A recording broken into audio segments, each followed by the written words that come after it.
Being late to important meetings was never her thing, but today was an exception. She was on her way to meet someone who openly hated her, but she still had to do it. Reaching the door of the cafe where the meeting was supposed to happen, the girl paused for a second, but she didn't lose her nerve. Lately, she'd already been facing people who criticized her left and right anyway. Walking into the noisy cafe, she spotted the woman she was supposed to meet, who had clearly been waiting for her for quite some time. Looking at the girl, the woman thought she herself might have made things awkward by suggesting this private meeting. The girl fixed her hair and gave the woman a strange look. That sly fox. She thought that the woman thought of her exactly that way. Honestly, the girl herself wasn't thrilled about such a sudden visit without any arrangements. The woman watched her and couldn't understand why she suddenly turned the other way. The woman had no idea where the girl was going. She started to get furious. She was practically boiling.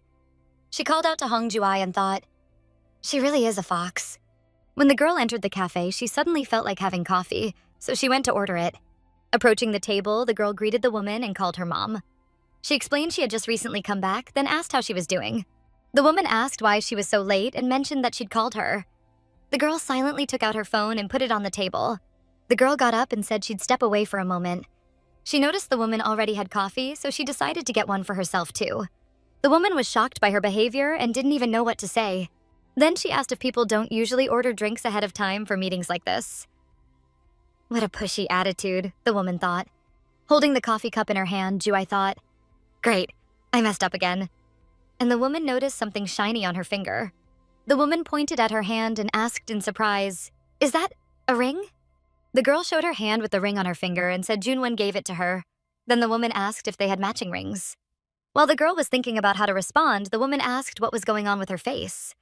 And if that ring was an engagement ring. The girl simply nodded.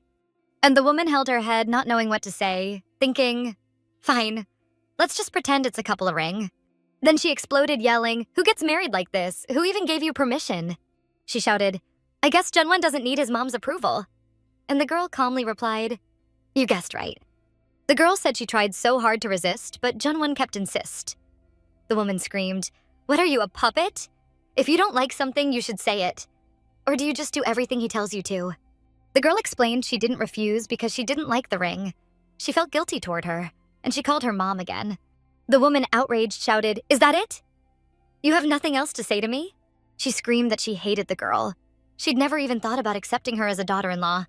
The girl didn't react, then gave a faint smile and agreed with the woman's words.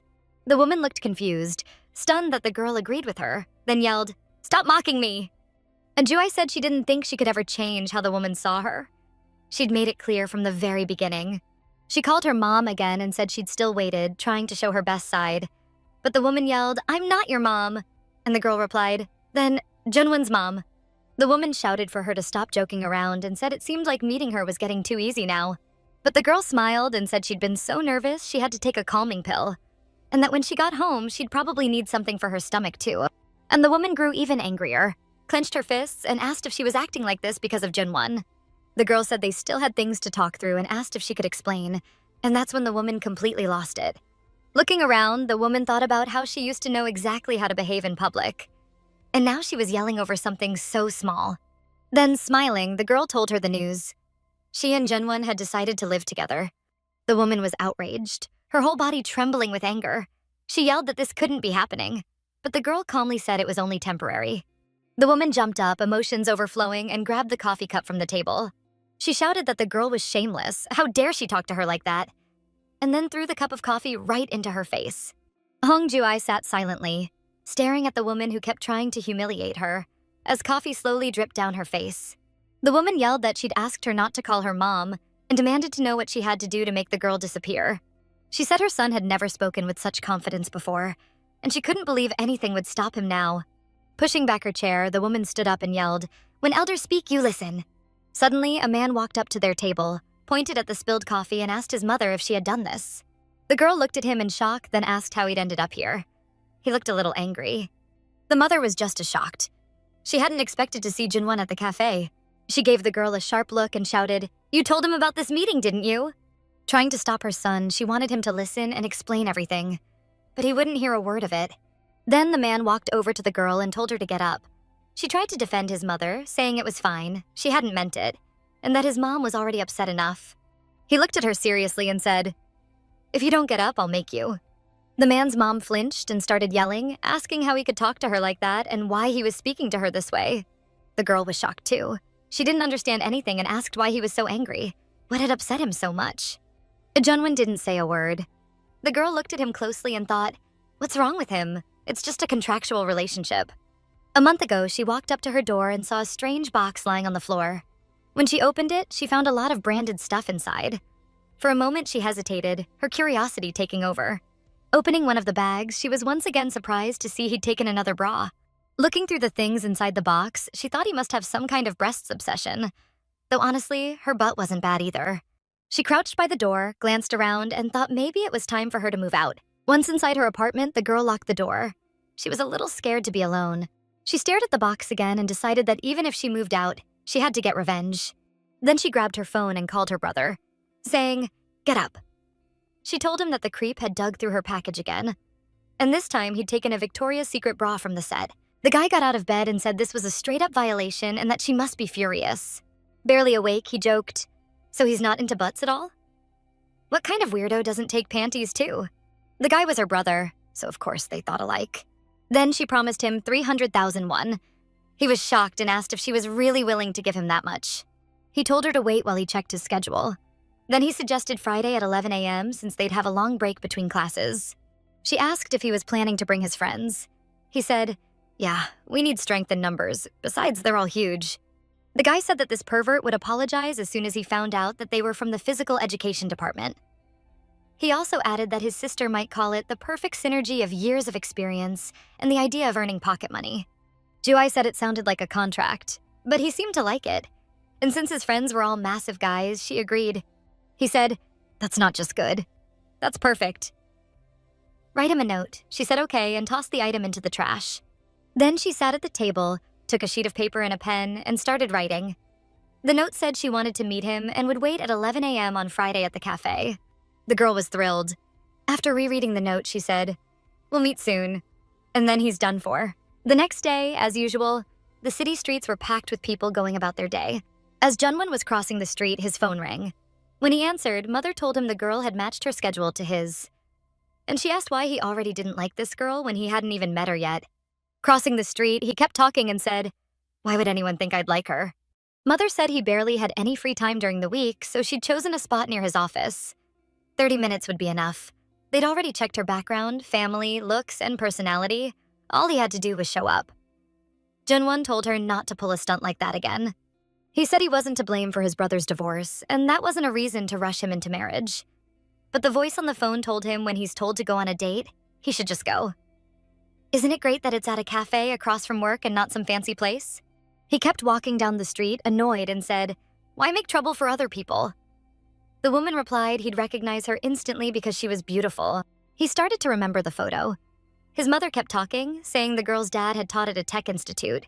Her mom had played the cello, and she'd grown up in a big family with great manners. The man pulled out his phone and looked at the picture. The girl had long black hair. The woman said she was part of the Seoul Symphony Orchestra. His mom said she really liked the girl, but personality and character mattered more than looks. "The last daughter-in-law from a good family was a disappointment," she added, "and I won't make that mistake again." She said if he didn't like this one, she'd find another. Mr. Choi recommended her, and I agreed. "But the final decision's yours. Isn't that perfect?" she said, and hung up. The man walked into the cafe and checked the time. 30 minutes would be enough. It had taken him 10 minutes to get here, 10 to get back, leaving only 10 minutes for the meeting. He looked around for a girl sitting alone, but the place was packed with people chatting. He thought someone nearby said they'd seen a girl like that inside. He stiffened a bit when someone commented about his face. Some girls sitting nearby said he had a great natural look and hadn't done any plastic surgery. Passing them, he overheard them saying they'd been consulting on plastic surgery for 8 years, but guessed he was doing just fine without it. Finally, at the far end of the room, he spotted a girl sitting alone at a table. He remembered what his mom said about recognizing her right away. The girl sat alone with a cup of coffee, looking around as if waiting for someone. She was stunningly beautiful. He walked up to her table and said they'd agreed to meet today. She stood up and confirmed it. She smiled and told him she was surprised he actually came. She'd been worried they wouldn't meet. Junwon studied her carefully and admitted he thought he wouldn't show up for this blind date. She just smiled and invited him to sit. They both sat down. She told him she hadn't expected him to really come, but here they were. And he was even more handsome than she'd imagined. After a while, he silently checked his watch and said he had to leave. He'd come during work hours. Unexpectedly, she asked how he felt looking at her, but he didn't answer. She stared at him, her eyes shimmering, thinking maybe his heart would start beating faster. Her face lit up as she gazed at him, but he stayed silent. Then she asked if he had a photo of her. He said he did, then thought, why ask when she obviously had his photo too? The man was completely shocked when the girl suddenly asked what he'd been doing with her photo. He honestly thought this woman was out of her mind.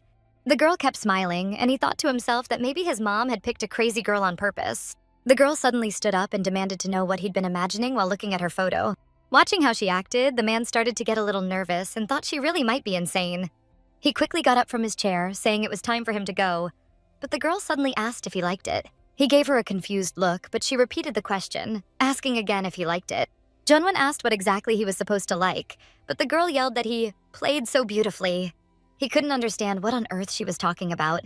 She clapped her hands, laughing, and said, "See? He's so good at pretending to be normal. So sneaky, too." The girl said it was all clear now. He saw her in person, and of course he wants to meet again, because he's blushing and doesn't know how to act. She said she understood him. She's met people like him before. She added that if he thought putting on a serious face would cover up his past, he was wrong. He might look normal, but in reality, he steals other people's stuff. The man got furious. He had no idea what she was talking about, and demanded to know what exactly he supposedly stole. Suddenly, two huge guys came up and grabbed him by the arms. He had no clue what was happening. The guys shouted that they finally caught him, calling him some kind of pervert. He didn't understand why they were calling him that, but they kept yelling that he was a strong freak and held him down even harder.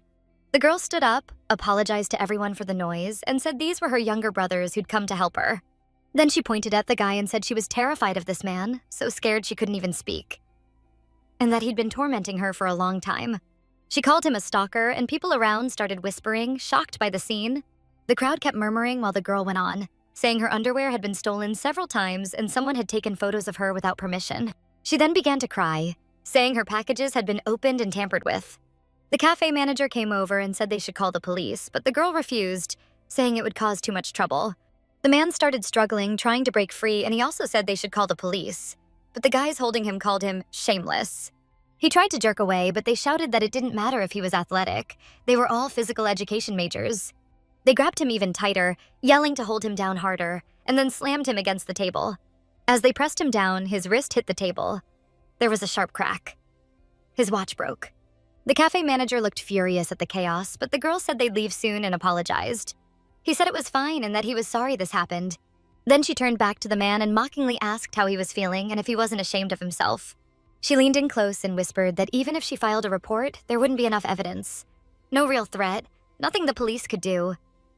That's why she'd come up with her own solution. She explained that because she looked weak, people thought they could easily mess with her. Junwon glared at her in outrage. The girl said she came from a place without streetlights, where people grow tomatoes, dig potatoes, and harvest peppers. "That's the kind of woman I am," she added. She asked if he'd ever lived somewhere with moose around. "It's wild boar season," she said. "Better be careful." She grew up hearing warnings like that. Then she started laughing and asked if he knew how a giant red pepper grows, showing its huge size with her hands. The man shouted, "How would I know that?"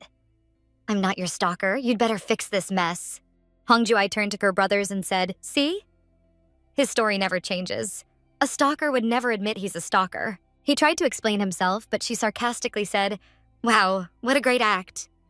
Then another girl walked up from behind and asked, "Is that really Do Junwon?" She asked the newcomer who that was, and the girl said she recognized him and looked genuinely surprised. The man was shocked but relieved someone finally recognized him. He said, "Yeah, that's me." The new girl, still surprised, asked what the hell was going on.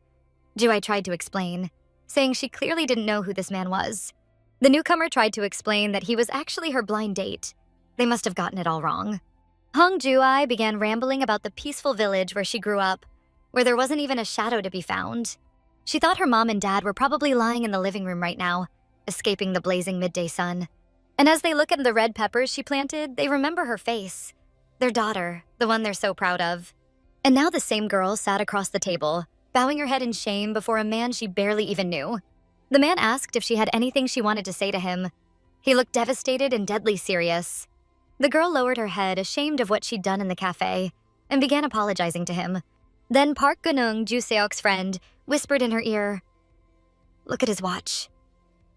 It looks really expensive." The girl tried to avoid the topic, but realized they were in trouble.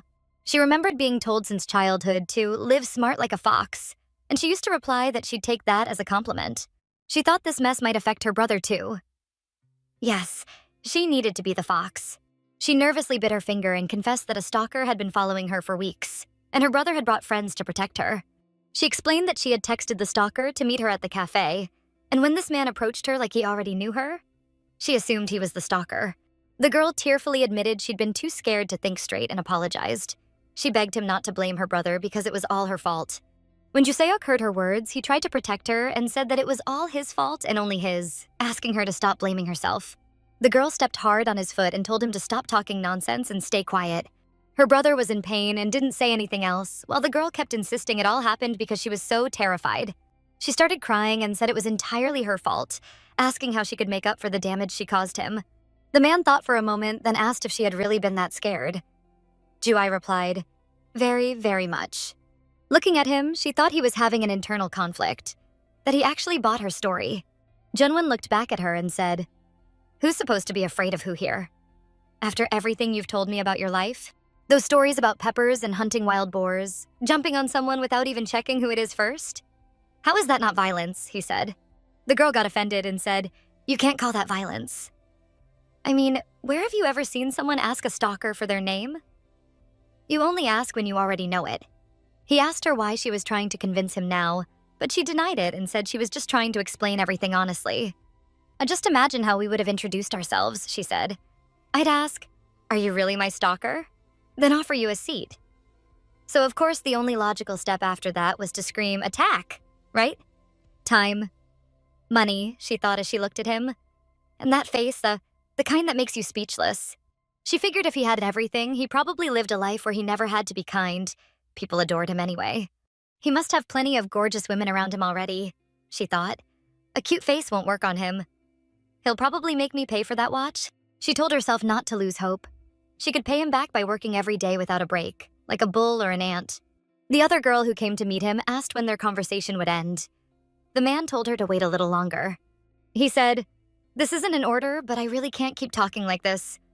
I'll need your number." The girl was shocked. He then asked if she wasn't planning to contact him, handing her his phone so she could type it in. She eventually agreed, took his phone, entered the number, and said she would pay him back. She just needed some time. He asked for her name to save the number, and she replied, "Hong Ju-ai." When the man stood up, she looked at him in surprise. She hadn't realized before how tall he was. He said, "You guys have an interesting way of dealing with stalkers. Maybe next time you'll find another way." She replied that she knew what she did was reckless and thanked him for the advice. She thought, no one should have to endure anything like this, but he probably doesn't know that. Outside, the guys wished her a safe trip, and she thanked them, telling them to get home safely too. And as she walked with her brother, he asked if she'd done it on purpose. She didn't understand what he meant, and he said he was talking about the phone number. She froze, realizing she'd given that man her old number, the one she'd just changed. The girl screamed, grabbing her head. She couldn't believe she'd actually given him the wrong number. And now there was nothing she could do. The man was supposed to meet someone else at that cafe anyway. How could I forget that I changed my number just last week? She thought, frustrated. She lightly punched her brother's shoulder and said he should have stopped her, but he said he thought she did it on purpose. She was panicking, wanting to run back and tell him she'd made a mistake, but her brother tried to calm her down. He said it was over anyway and that even if she went back, he was probably already gone. At first, she didn't want to listen and considered running back, but eventually stopped and heard him out. Hong Ju-seok told her she secretly didn't mind giving him wrong number and asked if she didn't want to pat herself on the back. She flinched and asked, "For what?" He raised his hand and said, "Your subconscious hand wrote down the old number." She was in despair, insisting it was an accident, just a stupid mistake. Her brother said, "Even if he comes looking for you, you're honest. If I hadn't asked, would you have realized you gave the wrong number?" She admitted, "No." He put his arm around her shoulder and said, "If you meet again, offer compensation one more time." That guy's really something else. He added that judging by the look of him, that man probably had tons of watches like that at home. Remembering him, Ju-ai started to cry and said, "Yeah, he really is something else." She thought she'd love to have 100 watches like his at home. He's rich. He probably doesn't even care about one broken watch. Yuseok said the road they were on led to a dead end, so Hong Juai decided she had to work hard to pay it back, even if she didn't know whether he'd return. She was confused why it suddenly felt for him. Her brother asked if she knew his number, where he worked, or how to contact him, but she said no. Then all we can do is earn the money, her brother said. That's all we can do for now. He wished her a good day at work, reminding her she was going to the baseball game tomorrow. He said once she went, everything would ease up. She looked at him in surprise. Really? The guy replied that she should go to the game and just forget about everything that had happened until that man showed up. Meanwhile, Jun-won was already at the office. After the meeting ended, he told everyone to return to their tasks. He stood up and headed back to his desk to keep working. And then the company's managers, Heo Min-jae and Ho Hui-jo, walked up to him in high spirits, clearly eager to talk about something. They finally asked him if he remembered their plan to go to the baseball game that day. The director said he did. One of the managers snapped his fingers and asked if maybe after the game, the director would have a drink with them. Jun-won refused. Then the managers asked if he would just watch the match and leave, and the guy replied yes. The managers were thrilled that the director wouldn't be joining them afterward. Since they'd already dealt with the strongest opponent, they could now go somewhere to hang out with some girls. But after all the effort they'd put into building a friendship with the director, he didn't want to go with them. They thought with his godlike face and physical strength, he'd charm every woman in that bar. They figured they should just get rid of him right after the baseball game anyway, but he'd already said he was leaving later. He just didn't like crowded places, and he watched baseball simply because he loved the sport. Then Ho Hui-jo ran up to the director to make sure once and for all. On days like today, when he was in a black shirt, it was nearly impossible to talk to him. When a man dresses all in black, he gives off a Grim Reaper vibe. As the director walked down the hallway, female employees passing by greeted him, but all he did was give a slight nod. Ho Hui-jo practically begged him to just watch the game and leave, promising to be completely loyal again after today. While walking down the corridor, he ran into a man who greeted him and held some unknown little box in his hands. The manager told the man that this was Mr. Park from Lena Watch and asked if the director had bought another watch. The man shook his head and said he'd come about a repair this time. Ho Hui-jo asked the director if something had broken. He replied that the watch was on his desk. Mr. Park examined the watch, paused for a moment, and said the damage was worse than he thought. Ho Hui-jo shouted in shock, asking how that could have happened. The man said the only consolation was that the director had such a rare model in his collection at all. The watchmaker carefully picked it up and said he understood the director was a collector, so they'd do their best, but judging by the damage, they'd have to take it in for inspection because he couldn't evaluate it on the spot. Jun-won asked if they could take it today because he'd planned to bring it on his business trip to Geneva. The manager was shocked and asked how he could have broken it and when it happened. The director answered it was yesterday and that it was a long story. The manager asked if he had done it himself, but the director replied, "Hardly." Then the manager said he should demand compensation because those watches don't cost pocket change. Jun-won paused for a moment and then, with a sad look on his face, said the girl had broken it accidentally. Ho Hui-jo was stunned to hear that a girl had broken the watch. He wondered how angry or forceful she must have been. He asked the director if he'd be able to get compensation from her, but the man said he didn't even know. The manager was shocked that he didn't know. The director told him he hadn't even thought about it. The manager regretted asking. He said he was going back to work and left. Meanwhile, Jun-won thought about how he still hadn't contacted her. He figured it would feel awkward to call about compensation, so it was probably better to reach out once the repair bill came in. He thought about how determined she was. Even in a situation where she could owe a huge amount of money, she acted confident and handled herself well. He thought that if he were in her position being tested, it would have been a win. Then he remembered the phone. Picking up his phone, he began searching for the girl's number. Among all the contacts in his phone book, he spotted the one saved as Watch. Finding her number, the man was surprised to see that her profile picture was something completely incomprehensible. He stared at the profile picture for a long time, trying to figure out what it was and what this girl did. The next day, the girl met up with her friend, who asked if she'd gotten a message about her weird profile photo. The girl was surprised, and her friend showed her the phone. Then she said she'd sent her a screenshot and asked if that was really her picture. Her friend asked if she'd given Yeon-sung the new number since they studied in the same department, but the girl said they already talked too often. Her friend said that Yeon-sung had been annoying even in college and praised her for not giving the number. No one needed unrequited love drama. Hong Ju-ai looked at her phone and admitted the picture really did look like a pyramid scheme. She stared at the phone again, surprised, wondering if this meant the man with the watch hadn't been able to reach her. Sitting at her computer, the girl thought about the saying, "Someone who's done something wrong can't sleep peacefully." She hadn't closed her eyes the whole night out of worry. The girl asked Young-in if she currently wore Rolex watches and how much the repair would cost if one were broken. Choi Kyung-eun was her co-worker at the pharmacy.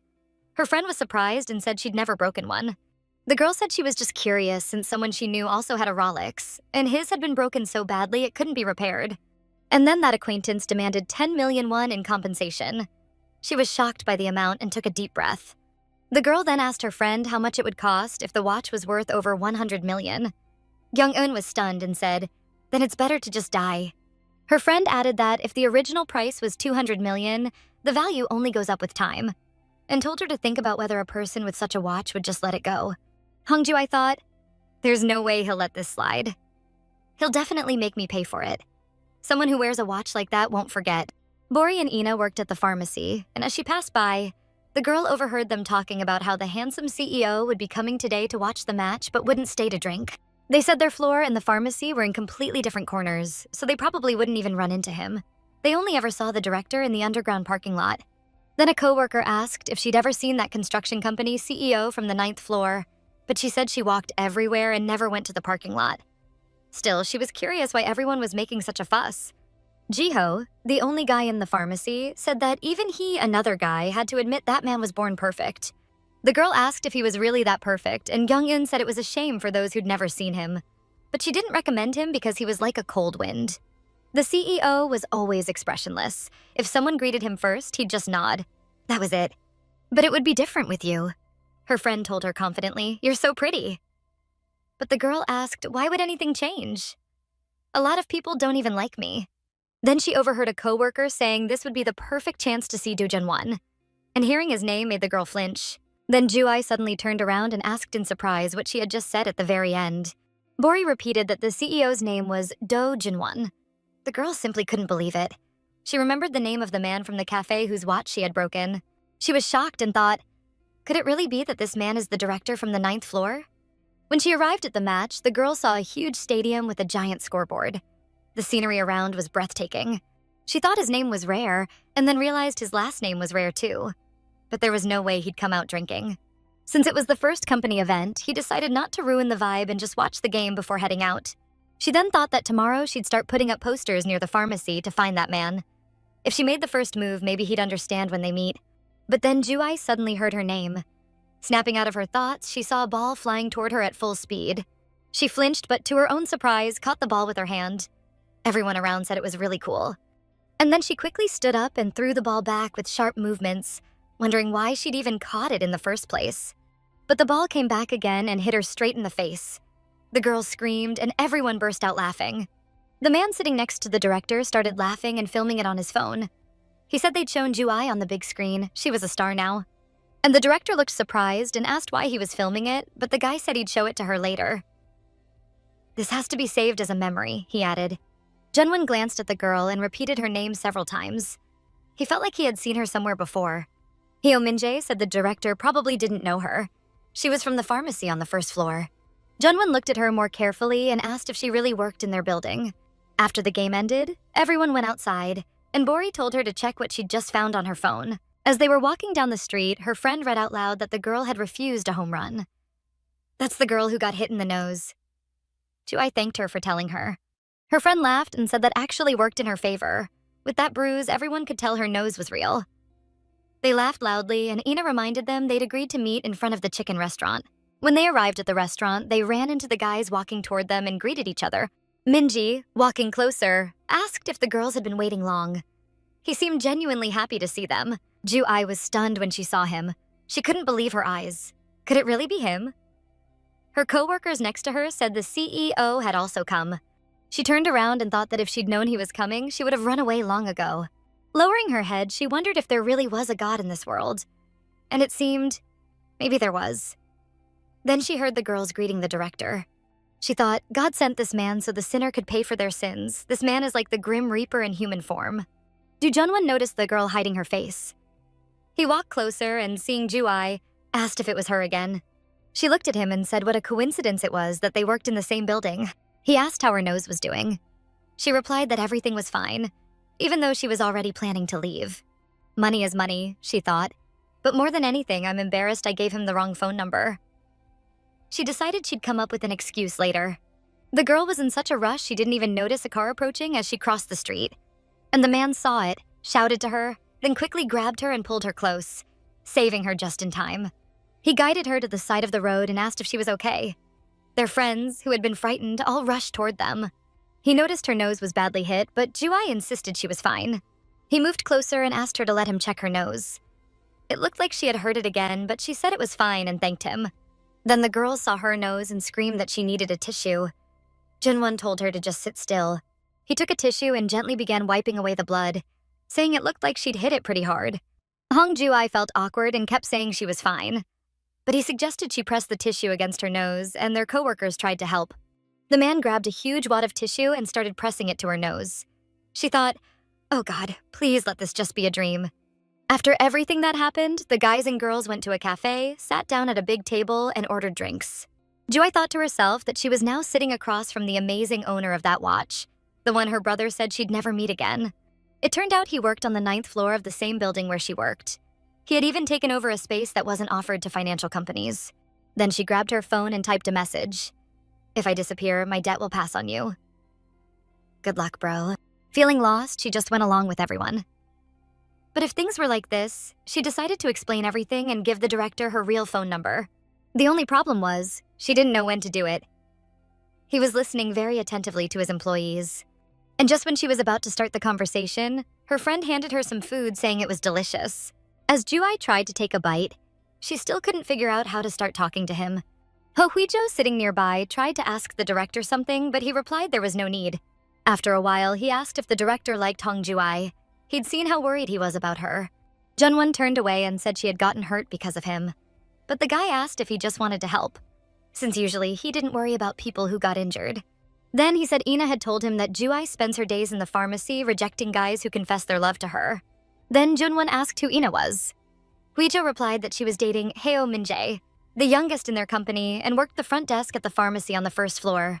The guy said that lots of guys come to the pharmacy to see Ju-ai, bringing her gifts and sweets. And there was also that doctor from the plastic surgery clinic on the 5th floor. She turned him down too. In fact, she turns down everyone who confesses their feelings to her. But the director just stared at him. His gaze was cold and serious. He didn't say a single word. The guy thought maybe he'd said something wrong. It probably meant the director didn't come here because of Ju-ai. The girl kept eating the spicy food, but her friend told her to stop, or her nose would hurt even more. Looking at the director, the girls asked if he was always this quiet. They were surprised at how little he spoke. Hui-jo said that's just how he is, so don't get scared. The director's always calm and serious. He explained that the director Do must be in a bad mood today. The girl tilted her head, wondering why. Then Ho Hui-jo started talking about how yesterday someone broke his watch. Junwon glanced at him, trying to calm him down. The girl's friend gasped when she heard about the broken watch and asked if he knew who did it. Maybe it was Hong Ju-ai, she thought. Then told the director he should make that girl pay compensation. Jung-un looked at the girl and whispered softly, "Wait, are they talking about you?" The guy said the director Do never lectures women about their manners. If someone pisses him off, no matter their age or gender, he doesn't say a word. He just makes them regret their entire life. But if nothing bad happens, he's actually kind and fair. He's got a good personality. The guy repeated that, then winked. But the director shot him a furious look and said he'd had too much to drink. The guy laughed and said he was fine, but that the director shouldn't be calling any girls. He told the director to report it to the police, but Junwon told him to shut up. Then the director looked at Ju-ai closely and thought, "Wait, is she crying?" She really was. The girl quickly stood up and said she'd step out to the bathroom for a minute. In the bathroom, she splashed water on her face, thinking the spicy food was enough to drive her insane. Why do I look so weird in front of him? She thought. Her eyes were watering from the spice. Today of all days, the director had to see me like this. She grabbed her head, as if punching an innocent man and breaking his watch wasn't enough. She still went to that baseball game like nothing happened. She forced herself to think of a way to apologize and calm him down, but her brain screamed it was done for. Suddenly, her phone rang. She looked at the screen. It was her mom calling. Her mom asked if they were having fun. Hearing her voice made Ju-ai feel warm inside. She asked if her mom wasn't asleep yet and told her to go rest. But her mom said she was just about to sleep, then remembered Ju-ai said she'd be out with her friends from the pharmacy. Ju-ai told her they were hanging out with people from other companies in the same building. and that one of the girls introduced them to her boyfriend's coworkers. Mom said that sounded nice and that it's good to go out with good friends. Ju-ai started doubting whether she even wanted to be there. Her mom told her, if it's not fun or the vibe isn't right, just drink a little and go home early. Ju-ai sighed, agreed, and said she really wanted to go home. After a short silence, Ju-ai asked her mom if she happened to have 200 million won. Then she laughed and said she was just asking. Her mom playfully answered, "Of course I do." Ju-ai blinked. Did she hear that right? Her mom repeated it. "Of course I do." Ju-ai said maybe she misheard and asked where she got so much. Her mom said she went to a community meeting. She explained it was a neighborhood gathering with people she'd known for over 10 years. Ju-ai said, "Wow, Mom, you're the coolest." Then her mom went on saying she'd gone to Wando Island, where there were tons of seaweed, so she bought a bunch. I couldn't believe she actually bought seaweed. Her mom asked, "Weren't you asking about seaweed?" Then someone's voice in the background asked who she was talking to. Mom said it was Ju-ai, and that their daughter must really want seaweed soup. "No, Mom, I was asking about the money, not seaweed," the girl thought. Her mom said she'd send her a package tomorrow, since her daughter must be craving seaweed so badly she's asking about it in the middle of the night. Ju-ai sighed. What money, really? Her parents were worrying about her while she was losing her mind over everything. Mom told her to just cook the seaweed with beef or shrimp. I said okay and thought, God, I'm pathetic. She thanked her mom and said she really did want seaweed soup. She told her mom and dad she loved them and hung up. After the call, she had no excuse left. She knew she had to go back. And then, she saw a strange man standing right in front of her. Back at the cafe, Ho Hui-jo offered Junwon a drink but told him to hand over his card first in case he got too drunk. The director ignored him. The man was thinking about the girl. She'd been gone a while. Why hadn't she come back yet? Was it because of the talk about the broken watch? The girl had said a stalker had been following her for weeks. Did Junwon wondered if something had happened? The guy at the table asked why Ju-ai still hadn't returned, but her friend said she'd just gone to the bathroom. After a while, Bori started to get worried and tried calling her. She called again and again, but I didn't answer. Did Junwon felt his irritation grow? He finally stood up and went outside, trying to call her too, but she didn't pick up. Where could she have gone, he thought. He paced nervously outside the cafe, still calling. There was no way she'd just disappear for no reason. But then a man's voice answered. Damn it, the man growled. Junwon asked who he was. He couldn't make sense of it. The man raised his voice, demanding to know who picked up her phone. He froze when he realized it was a man. Junwon asked, Isn't this Hong Ju-ai's phone? The man answered yes and shouted why the hell he keeps getting calls at such a late hour asking Ju-ai? He shouted that she was messing up his work and told them to show their faces already, those bastards. Junwon asked where he was. The man shot back, Why should I tell you? Junwon asked again. The man yelled into the phone, telling him to get over there already, because he was ready for a serious talk. The man said, Yeah, that's exactly what I said. You're bastard, then rushed outside. As Hong Ju-ai was leaving the restroom, she ran into two random guys who asked if she was okay. She replied that she was fine. Then she started laughing. She'd been so scared of those guys that she actually screamed. Walking out of the store, the girl thought that when she got back to the cafe, she'd ask the director if he'd really called her, and act surprised that someone else answered. Then she decided she'd say she changed her number a week ago, and that he probably called the old one. Perfect, she thought. That's exactly what I'll tell him. Entering the cafe, she thought she didn't really look like some kind of scammer. Then she ran up to her friends and cheerfully shouted that she'd bought ice cream. Choi Kyung-eun stood up and asked where she'd been. The girl explained she went to buy ice cream, and the store turned out to be far away. Then Bori asked why she hadn't answered her calls, and the girl said she was on the phone with her mom when she called.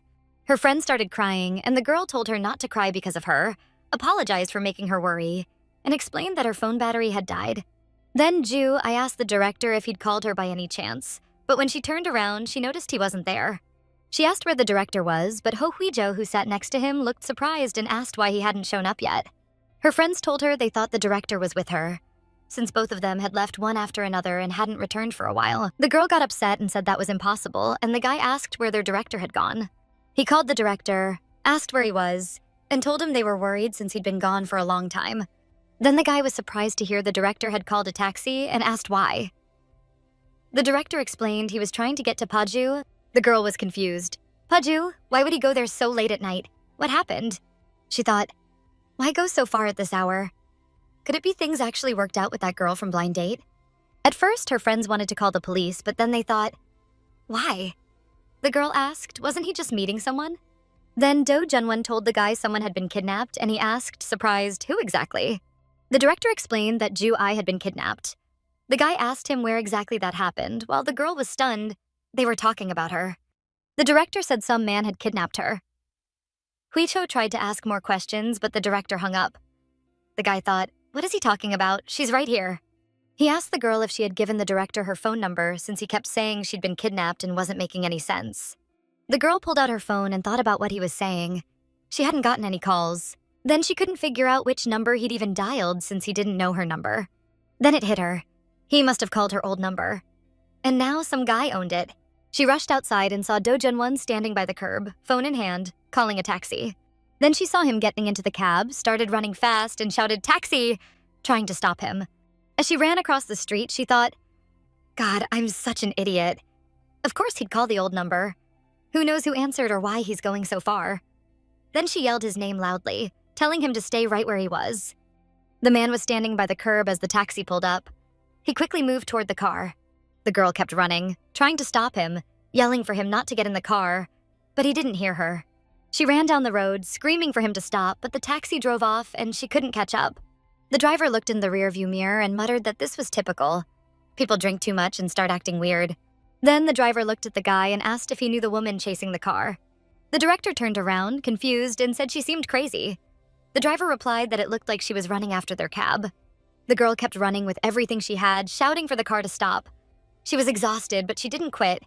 Finally, the taxi driver pulled over. Do Junwon got out of the car, and they went to a nearby park, sitting on a bench under a big street lamp. The man apologized, then looked at the phone number and asked if it wasn't hers. She explained it used to be her number, but now it belonged to some stranger. She said she'd changed it a week ago and still wasn't used to it. The man was surprised and asked if that's why she kept giving out the old number. She told him it wasn't on purpose, she just dialed it out of habit. Junwon pulled out his phone and asked for her new number. She took out her phone and happily agreed to give him her new number. The man dialed it, but there was no signal. She smiled and said her battery had died. Tilting her head slightly, she apologized and said she'd probably ruined his mood. Then she added that she'd make up for all the trouble she'd caused. The man looked at her seriously and said, "Of course you will." She apologized again. Then Ju-ai grabbed her phone and he looked surprised, asking why. She explained she'd give him her email so when the repair bill was ready, or if he needed anything else, he could message her anytime. She smiled and said she'd read the message and reply right away. The man thought she was trying to settle things peacefully. Then he showed her the bruise on his arm and asked what he should do about it. What if she disappeared again after leaving just her contact info? The girl flinched in fear. She didn't even know what to say when she saw the bruise on his arm. She told him she couldn't quit her job and run away. But the man replied that she already had something like that on her record. Then the girl suggested a plan. She'd text him every morning to prove she hadn't disappeared or changed her number. The man's expression changed and he asked if she really wanted his day to start with her messages. Then the girl suggested sending him a message at a set time, maybe around 3 p.m. The man was surprised at first and didn't know what to say, but then he agreed since there wasn't really another option. But then he suggested they set a time limit on how long this would last, and she agreed. It was a beautiful sunny morning. The weather was amazing, the birds were singing their sweet songs, and the girls were hurrying to work. Sitting in the car, the girl asked her colleague Bori if she had done anything stupid yesterday while drunk. Her friend said she didn't know because she hadn't seen anything, but when she went to take a shower, she never came out. The girl laughed, realizing that's why she woke up on the bathroom floor. Her friend said, thank God she wasn't paralyzed, because once the director Du left, she started drinking a lot. Then Bori asked if anything happened to her, but she said she'd just relaxed and drank, knowing she'd be staying over. Later, her friend asked if anything happened between her and the director, and she said as far as she remembered, nothing did. Then the girl started telling her friend how last night the guy had walked her down the street back to the restaurant. They walked side by side, but both were silent. The silence was so awkward that the girl thought it would have been more comfortable to walk separately. She slowed down, and when the man walked a little ahead, he turned around, looked at her, and waited for her to catch up. They walked together again, and she thought maybe she didn't have to do that. As they reached the cafe, she asked Junwon if he could drink. He gave her a strange look and said he didn't know. Then she asked if he had ever gotten drunk because he looked pretty strong, but he said he didn't know because he'd never drunk before. He asked her if she really drank until she got drunk, and she answered, "Is that even possible?" Then he opened the cafe door for her and wished her a good drink today. She was surprised. Why today? And why did it sound so specific? So nothing happened last night, the girl told her friend, then said she'd get out of the car nearby. She said that was fine. Bori wondered why she wanted to get out there, since there was a nice cafe next to the pharmacy too. But Ju-ai said it was nice weather, and she wanted to walk, telling her friend to go ahead. She'd bring her some good coffee. Fine, her friend said, ordering an Einspanner, and told her not to pick something weird like she usually did. The girl quickly got out of the car, repeated the name of the coffee her friend wanted, and ran to the cafe. As she walked in, she greeted the staff, then started thinking about what she should order for herself. At first, she thought she shouldn't go to the cafe next to the pharmacy because the director might come, and they'd run into each other again. Then she placed her order: 2 hot Americanos, 1 iced latte, 1 hot latte, and some bagel sandwiches. After ordering, she turned around and saw Jun-won, who had also come to get coffee. She was shocked to see him there, and he clearly didn't expect to see her either. She thought it hadn't even been a full day, and they'd already run into each other again. But it was fine. She'd already apologized. She asked if he got home safely last night, and he nodded. Then she thought all that was left was to set things straight. She couldn't afford to seem too soft. Then the cashier repeated her order, saying she'd ordered 5 sandwiches and 4 coffees. The girl suddenly remembered she hadn't ordered what Bori had asked for. She realized she'd forgotten the Einspanner for her friend and quickly added it. After all, she'd promised to bring her a good coffee. When she placed the order, it felt like she was floating in space. Then she realized she'd said the wrong name for the coffee. She started saying, "No, not Einstein, Einspanner," and fixed her order. She blushed.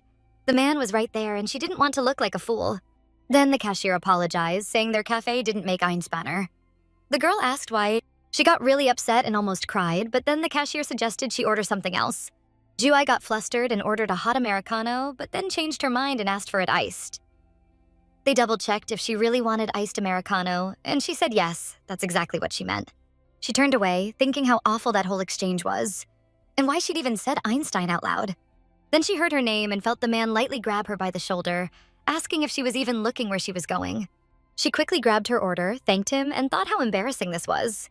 Then Jun-won came closer and asked if she could carry all that by herself. She looked at him in surprise. She quickly grabbed everything and said, "What's so hard about it?" "Of course I can," and said goodbye. Jun-won picked up his coffee, looked at her as she walked away, and told her to be careful. What was that? She thought. Why did he freeze for a second? Did he want to say something else? She thought maybe when he asked if she was okay carrying everything, he was actually offering to help. If that's the case, he should have said it more clearly. Stepping outside, the girl told herself to stop thinking about him. Then she heard someone hurrying to catch up to her. She couldn't tell who was calling her. "What a weird place to run into someone," a guy said.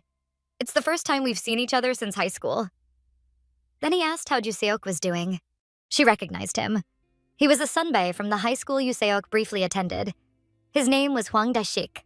After he saw her at Juseok's entrance ceremony, he'd bugged the guy for a whole year, saying he'd fallen in love with his sister at first sight.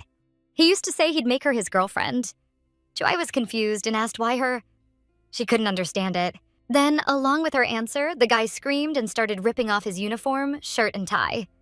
After that incident, he earned the nickname the Naked Screecher. So when she was in school, she didn't dare step out of the dorm and focus solely on her studies. The guy said that after graduation, she completely disappeared from contact, so he went after her to Seoul, and finally they met. The girl said she had coffee in her hands, so she couldn't shake his hand. The guy said she should have said something so he could take the coffee. Then he asked how she was doing and mentioned he'd heard she worked at a pharmacy. He asked if she worked nearby and had become a pharmacist, but then said there wasn't the place to talk about it. Strange, the guy said. Out of all people, such a beauty immediately caught my eye. The moment I saw you, I ran after you. He said she shouldn't think it was hard for him at all. He actually loved chasing after her, then laughed.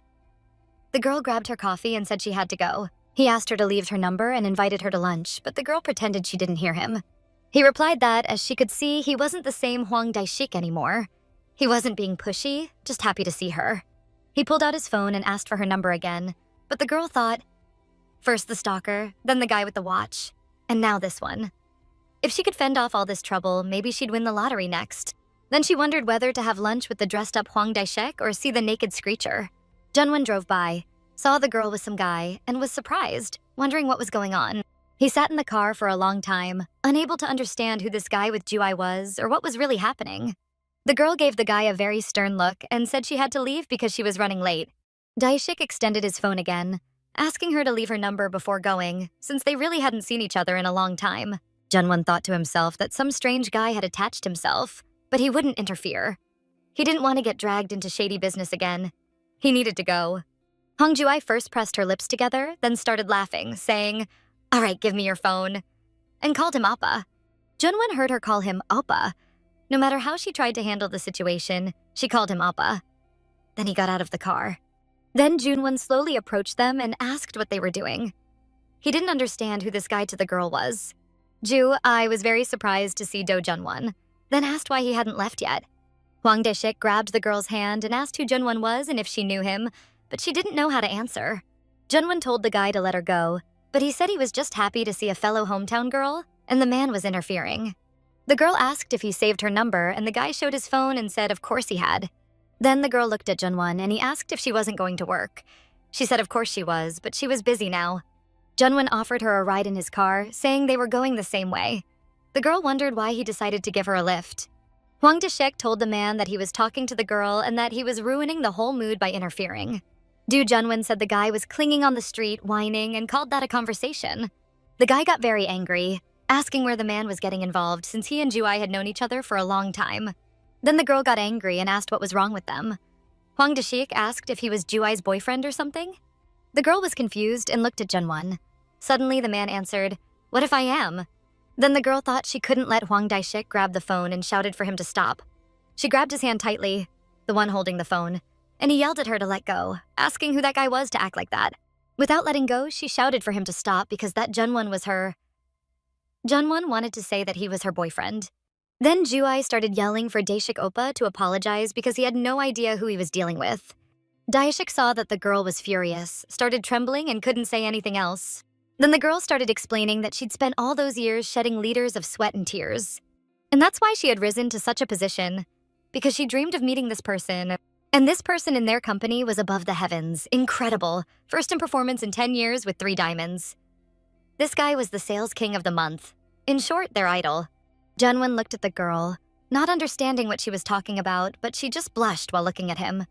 The girl didn't know how to explain, then said that the number she gave him was in Kakao Talk. The guy looked at his phone, found her number, and asked what it was. Was that pyramid scheme? The girl continued, saying she didn't work at a pharmacy. When she came to this city, she studied hard, found a nice place, and got a job there. She said she left pharmacy right after university, and the guy was very surprised to hear that. Then she made a concerned face and said he should listen. It'd be interesting for him too, since they were hometown buddies. She continued, saying how great it was that she was a mid-level manager, so she could sell only water purifiers and heated mats. Then she looked at Junwon and said, "Here's our superhero. Stone beds, air purifiers, even massage chairs. He could handle it all." Then she winked and asked if he'd buy a filter from her. The guy flinched a little. Dae-shik didn't understand what she was talking about, but she said he should know he was insanely lucky. It was really hard to buy such a functional item at that price. Junwon was shocked, not understanding how she could lie so easily, but she smiled and shouted to Dae-shik that this was his chance. "But not here," she yelled, grabbing his hand. "Since you wanted this yourself, let's have lunch and talk at the same time." Then she shouted that it would take too long to explain and that he should just follow her. But Dae-shik was trembling and trying to pull his hand away, which the girl held tightly. Then the guy stepped back a little and told Juai to calm down. But she said her heart was racing and there were discounts on laundry detergent and bedding right now. Then he pulled out his phone and said to wait a second, asking if it was really her, showing a profile picture. But the girl said, "Who else could it be if not me?" Dae-shik started getting very nervous and broke out in a cold sweat, then asked if it really was her. Junwon just stared at him silently. Then the girl grabbed Junwon by the sleeve, looking at him with mischievous eyes as if asking, "Is this right?" Junwon couldn't refuse the girl, whose eyes were shining with joy, and nodded in agreement. Dae-shik was completely shocked. The girl holding Junwon's sleeve smiled and thanked him. She asked Dae-shik if he knew what was important right now and that from this moment she would change his life 180 degrees. But he denied it.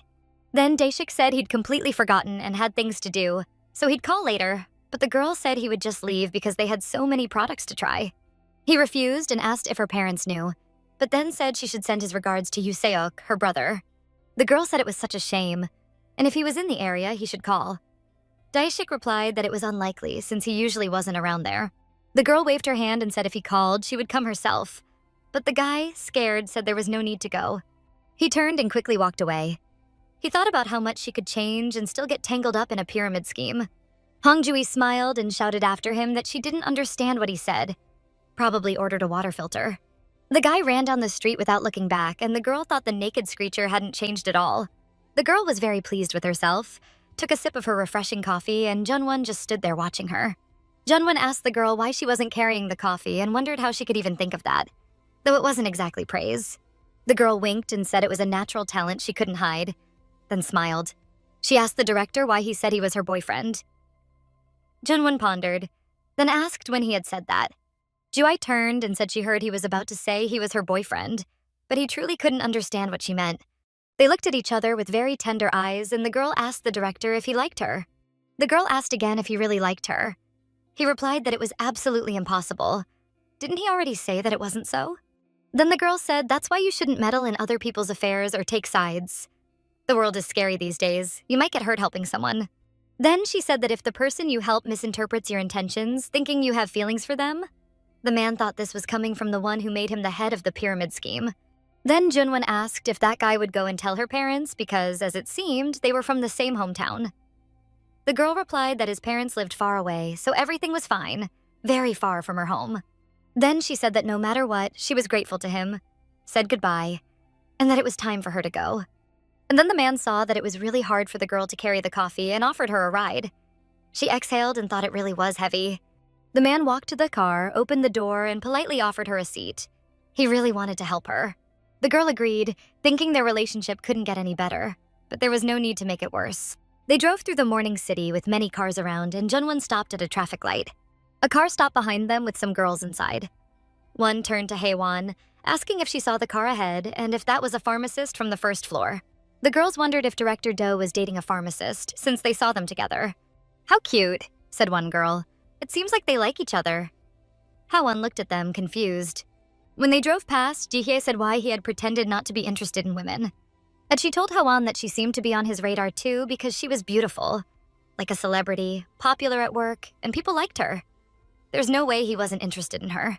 Then Jihye thought her friend was very beautiful but had a nasty character. So by interacting with her, she would gain followers and become popular, helping her rise. Haewon thought he acted like he wasn't interested in dating, then was charmed by a fox-like woman. What a jerk. The girl turned to her friend and asked if she saw everything. Jihye didn't understand what exactly, and the girl asked if maybe they weren't dating. "Of course," replied the friend. "Maybe not." Haewon said she didn't care. The girl just had no pride. Looking at the man, Haewon said it was obvious he didn't have feelings for her, and she felt sorry for the girl. She turned to Jihye and said she was probably very interested in their relationship and smiled. Haewon suggested to her friend to go check on them. Jihye was very surprised and didn't know what to say. Entering the pharmacy, Jihye saw Juai working, looking very tired. The girl was offering ointment to a man. Then Juai was invited to lunch. She agreed and suggested going to change first.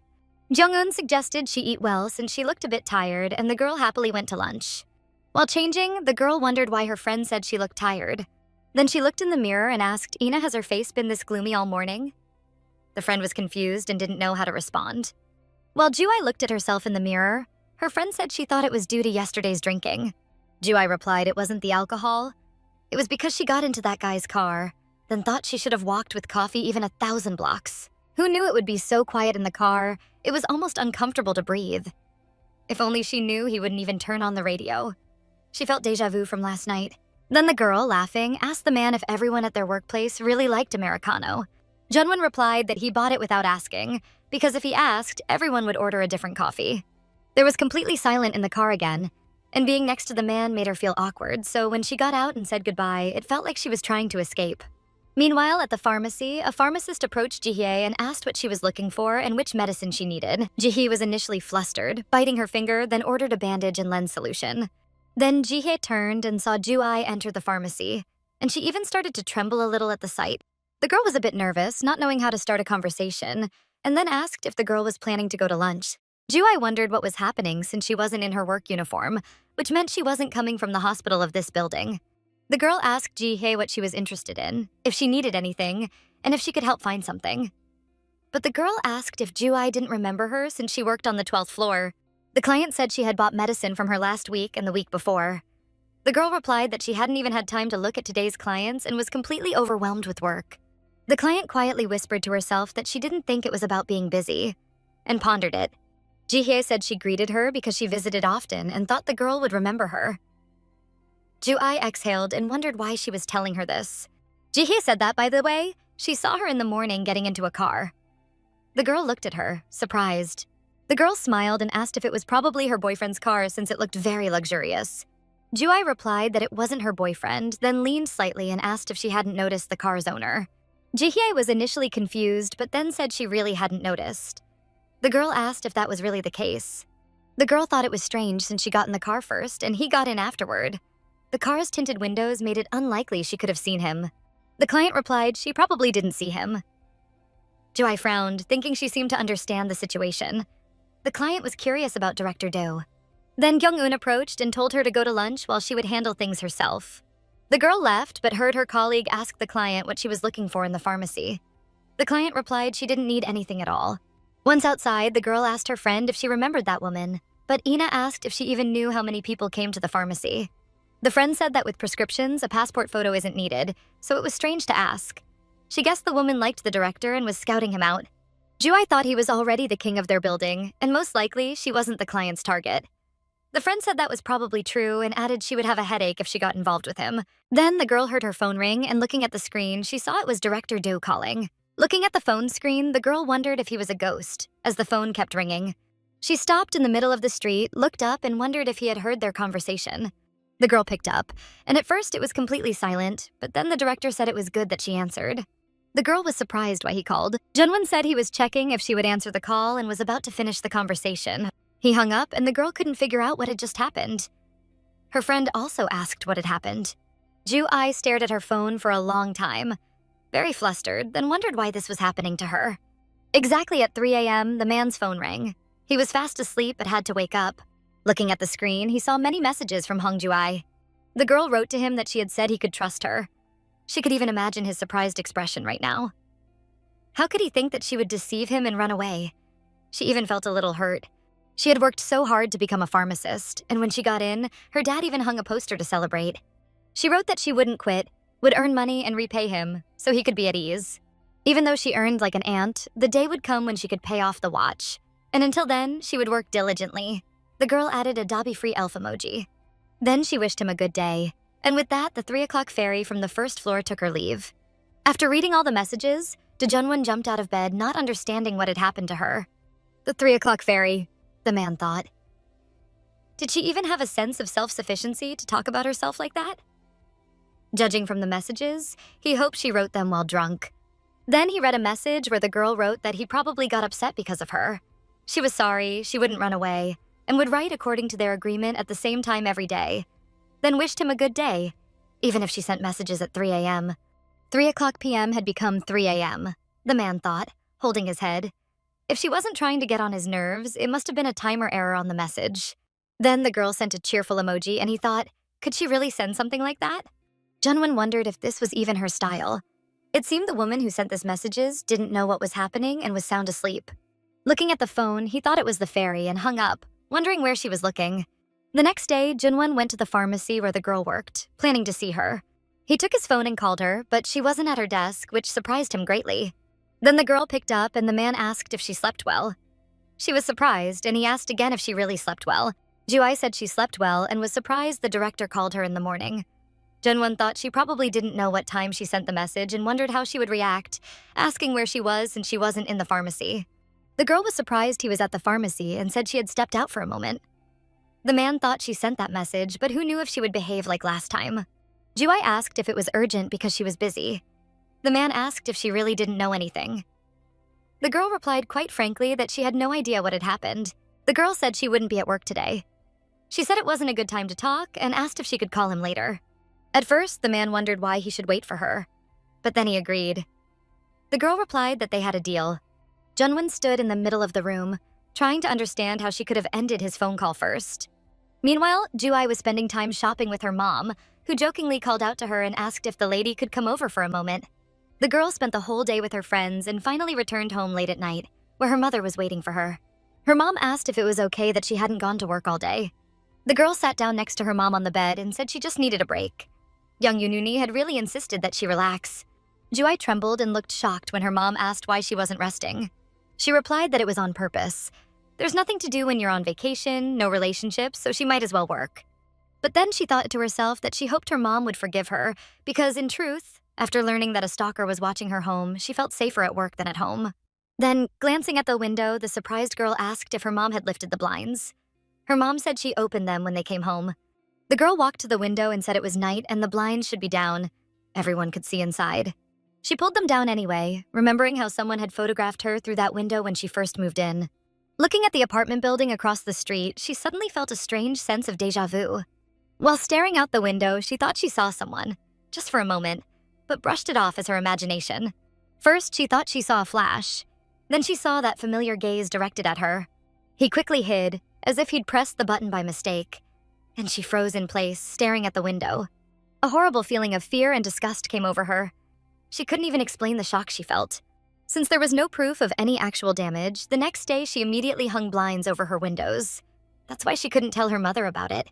Later, her mom asked if something had happened at the pharmacy because someone called her while she was trying on shoes at the store.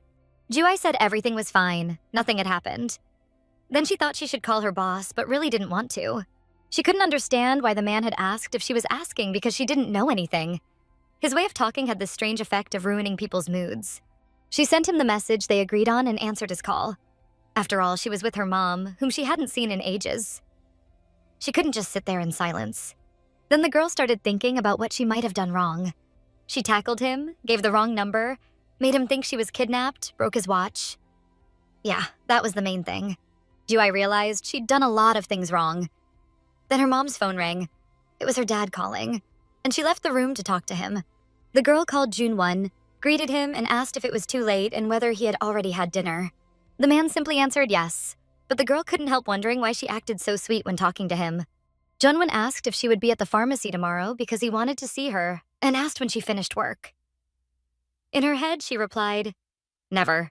Then she said it was probably late, and maybe he would agree. She thought to herself that she'd told him to just email her. The man said he had a lot to say, and their conversation could wait until they met in person. So the girl said she'd try to make it and suggested dinner tomorrow at 7 p.m. He agreed and said they'd meet in the underground parking lot, but she refused, saying that wasn't allowed. She thought it would just cause a bunch of women to start showing up at the pharmacy once they saw her get into his car. The girl suggested he choose the place himself and said she'd come there, and that they'd see each other tomorrow. Then her mom came into the room and said the girl's dad missed her and told her to come home soon because he didn't like eating alone. Her mom said that every time she visited, she thought their house wasn't that great. Back then, they couldn't even find a decent apartment because of the tomato fields. Then her mom hugged her and said she'd come again soon, told her not to worry, and asked if she was short on money.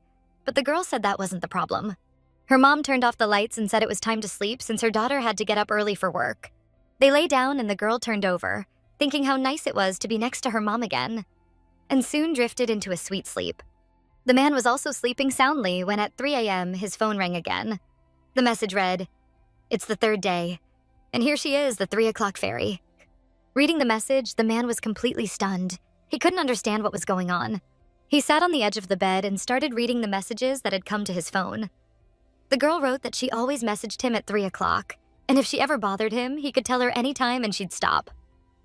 She could stop right now if he wanted. Junwon frowned, thinking that it had only been 3 days, and yet she already wanted to stop writing. More messages kept coming. The girl wrote that she hated bothering anyone, but he had already suffered because of her. She said she wasn't really like that, and how she wished she could turn back time. She asked him to please just try not to hate her. The girl wrote that he should scold her brother instead. He was the one who hit him. And said her brother admitted it was his fault, but then she added that it wasn't necessary. She had already yelled at him enough, cancel that. Do Junwon kept reading.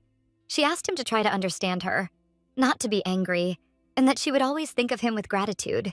Then she thanked him for planning to come save her in Paju, saying she wished she had better words than just, "I'm sorry," and that she'd have to think more deeply about how to express herself. Then another message came. "That's it. Your 3 o'clock fairy disappears now." The man didn't even get the chance to wish her goodnight before she turned off her phone. He thought he heard a man's voice at the end of the call saying, "Come here, please." He figured the girl must have been on a date. The next day, just as they'd agreed, the girl arrived at the restaurant to meet him. It was a beautiful place with stunning music playing in the background. Junwon told her they'd be together today. The girl asked, "You mean for dinner?" And he replied, "What did you think?" She said she thought they'd just have some tea and that's it. Junwon looked really confused. He thought that wasn't exactly the kind of topic you just ask about directly. But still, he gathered his courage and asked if she'd been on a date yesterday. The girl looked surprised and asked what he meant. The man said he was asking about something he didn't know, and the girl got really upset. She stood up and said that both yesterday and today he kept asking about things he didn't understand, so she had no idea what he was even talking about. The girl started shouting, saying she's not the type to dig up info even if she does know it. She only asks when she truly doesn't know, and maybe he just didn't think things through. Jo Yi snapped that there was no date. Things in her love life already weren't going great. And besides, no matter what she says, he keeps giving her that scary look and that tone of voice. The man looked at her seriously and asked if he really was like that. She replied that yes, he actually was, every single day. The girl sat down again, looking gloomy. Then Junwon asked about dinner, something she hadn't even thought about. She admitted she hadn't thought about dinner at all, and anger started boiling inside her. Jo Yi explained that since he hadn't invited her to eat together, she assumed they'd just drink tea and talk.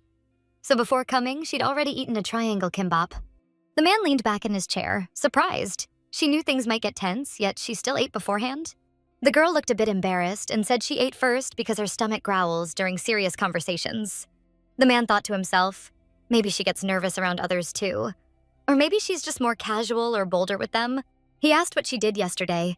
Joy said her mom came to visit and they spent the day together. Junwon looked shocked. The girl confirmed it. Her mom really came. Junwon asked if she'd spent the whole day with her, and she said of course. The girl looked at him and thought he was acting strange. He actually seemed happy about that. The man smiled faintly and said he was just asking, then wondered what they'd done together. She said nothing special. Just bought shoes and clothes. That made him curious about what else they did. She continued, saying they had cold noodles and dumplings, then grabbed some coffee. Junwon wanted her to keep talking, but she stopped and asked if he was collecting a file on her. He laughed and said, "What, you think you're a celebrity? It's just called a conversation." The girl shouted back that that's exactly what she meant. What kind of quiz was he even running here? Junwon said it was nothing, he was just asking questions, and she was answering them so nicely. She could ask him something too, if she wanted. Juai said she didn't have anything to ask him at all. Just then, their order arrived. As she started eating, she mentioned that when she'd come here before with Kyung-eun and Bori, they'd only had tea. She didn't even know they served such fancy dinners. She was amazed. Even though she was full, the food was unbelievably delicious, and she felt like she could eat everything. The man smiled and said, "Funny, someone said she'd already eaten before coming." The girl replied that there's always room for food this good. And by the way, what exactly did he want to meet about? He thought to himself, to stop the flood of texts she kept sending him at 3 a.m., and to offer her an extension on paying for the watch she broke. He watched her enjoy her meal and wondered if he should really bring it up now. During dinner, Junwon's phone rang. She told him to pick up since someone was calling. He slowly took the phone but set it aside. She looked puzzled and asked why he wasn't answering. She said she hadn't meant to look, but it seemed like it was his mom calling. He just sat there, lost in thought. Eventually, Junwon answered. His mom scolded him, asking if it was that hard to pick up. Did he even plan on calling her back? She reminded him about tomorrow's meeting. He admitted he'd almost forgotten. His mom said she just wanted to know why he always disliked everything she arranged. She wasn't hiding girls from him or anything. Hearing that, Juai got flustered and tried to leave to give him privacy, but he asked where she was going. She said she wanted to give him space to talk to his mom, but he told her he'd call back later and hung up. He told her to sit back down. She looked surprised, but he said she didn't have to go anywhere. Juai thought maybe things between him and his mom weren't so great. Junwon looked at her and said to just keep eating. Everything was fine. She continued dinner, but he kept staring at her intently. She couldn't understand why. She asked why he kept looking at her. He thought to himself that the reason he'd invited her was simple. He called her name but didn't say anything else, just thinking how things always seemed to change suddenly. He couldn't stop looking at her. Feeling awkward, he finally asked if she'd date with him. The question made her feel dizzy. She hadn't expected that at all. They sat in silence for a while, staring at each other, until he said it wouldn't be for long. She looked at him suspiciously, and he asked if she was planning to start a relationship with the man she loved in the near future. Juai immediately replied, "Si, dia si," she replied. "Absolutely not." Then he asked if there was someone else she liked. Still eating, she said, "No, not at all." He smiled and said, "That's perfect. Then date with me." She protested, saying he must not have heard her. She clearly said no. He looked at her and said, So there's no one you like and you don't want to date anyone, right? She nodded and said that was true, but maybe he meant something else. He answered, yeah, I'm asking you to be with me. Ju-ai was completely shocked by his proposal and yelled that she didn't even want this kind of relationship. The man held out a fork with food and said she wouldn't lose anything, so there was no reason to refuse. The girl was flustered and thought, why on earth would there be no reason to refuse? What kind of arrogance is this? She pushed away his hand, holding the fork, and asked why he assumed her answer was yes. The girl said that right now her biggest headache was the stalker problem, not to mention the huge debt weighing on her shoulders. So why should she get into a relationship? And the biggest issue? She didn't even like him. She shoved the fork away again, telling him to chew his steak himself. Junwon was taken aback and asked, why not me? He couldn't process what she meant. His brain just froze. The girl asked if he actually liked her, but he replied that she wasn't his type. She was baffled and asked why he'd suggest dating then. He said, because you're suitable. Ju-ai looked utterly confused and asked what on earth he meant by that. Junwon explained he was talking about his mom. The problem was that she wanted to speed up his marriage plans and kept trying to set him up every day. While eating, he added that he had no intention of getting married anytime soon and didn't plan to change that. He said his mom was extremely picky about looks, education, and career, constantly introducing him to random women. The girl said she understood, but she definitely didn't meet any of those standards. He replied that his mom didn't like people who like to argue. Surprised, the girl asked if he needed someone who can impress his mom at first and then make her give up. And if he was implying she was that person. The man looked straight at her and said he was sure she could play that role perfectly. The girl got angry and shouted, asking why she had to play a role. She was clearly offended by the suggestion. Then he reminded her that she'd already acted before, pretending to cry when they first met, thinking he was a stalker. Back then, she'd said she was scared and started crying. Outraged, she shouted, when did I ever do that?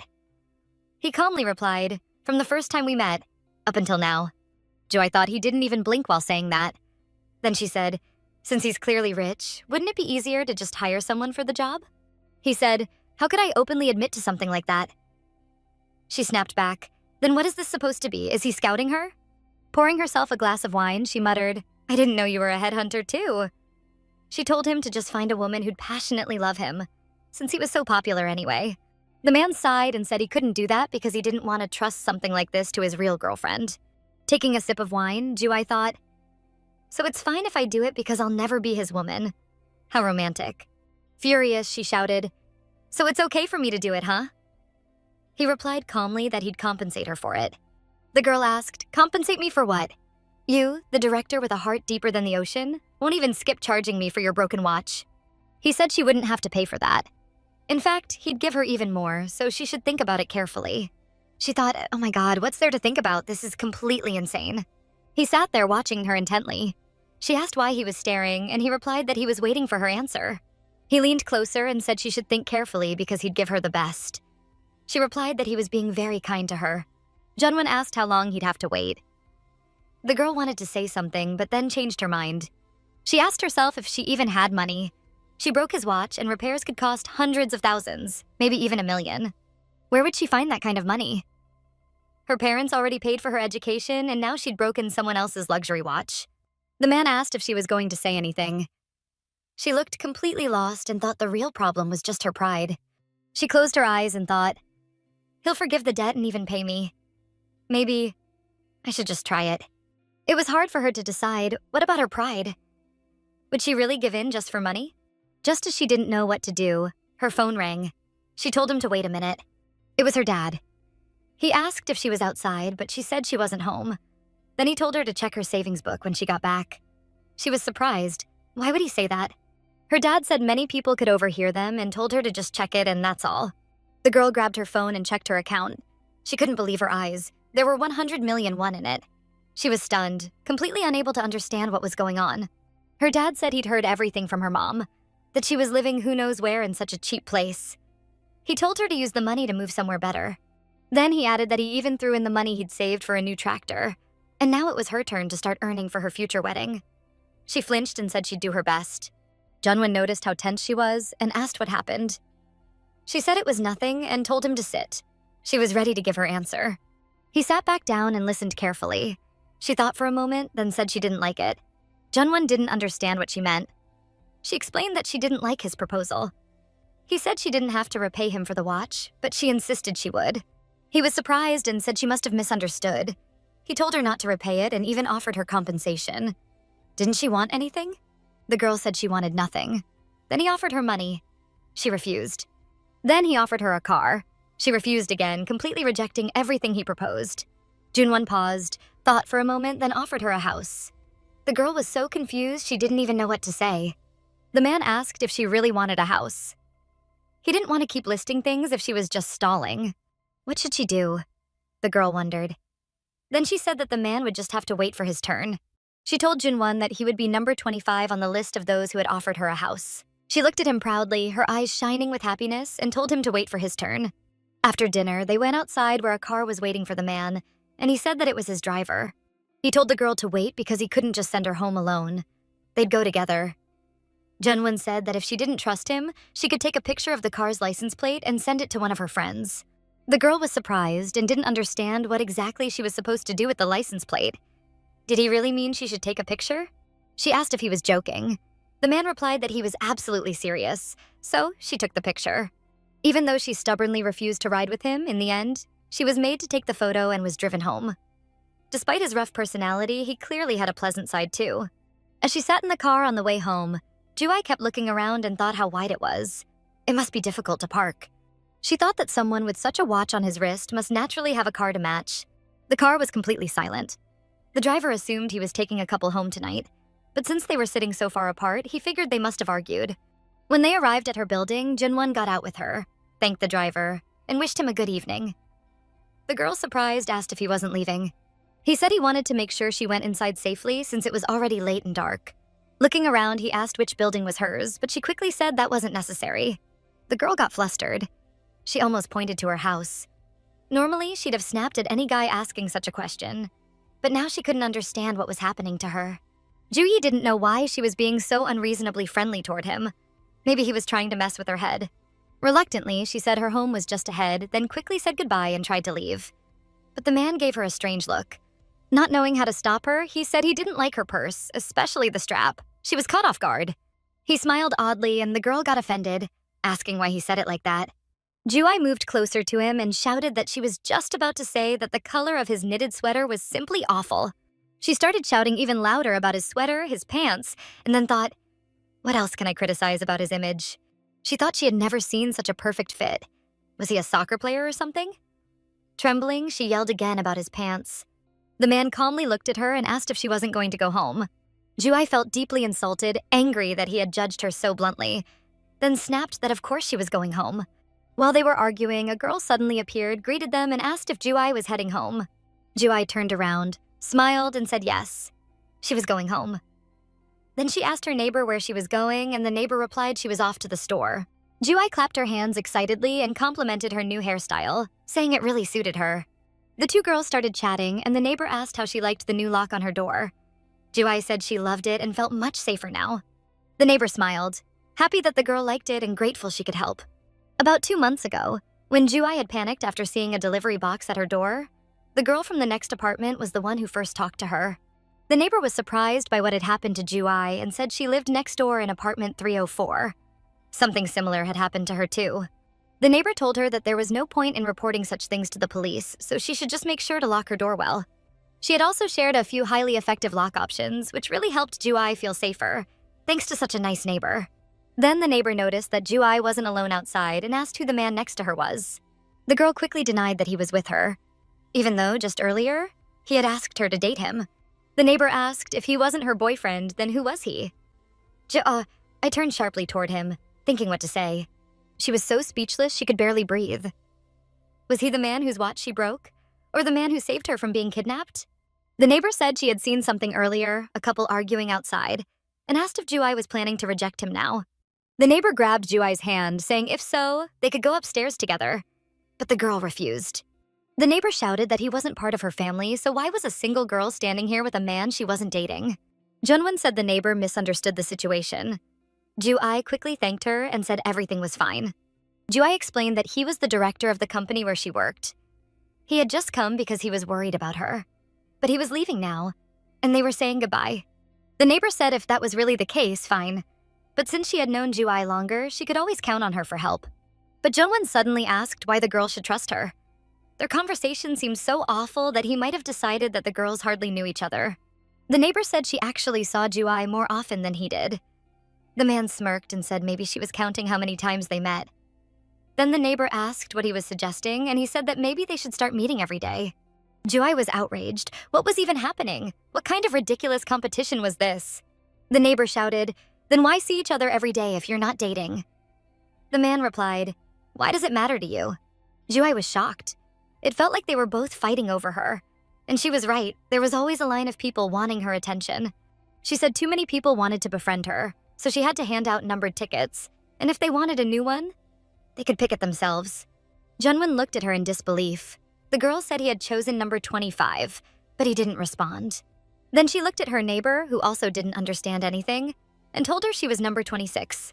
The girl apologized and said they should follow the queue. Then she laughed and added that it was just a joke. Everything was fine with her, so the neighbor could safely go to the store. The neighbor said that if everything was fine, she would leave them then.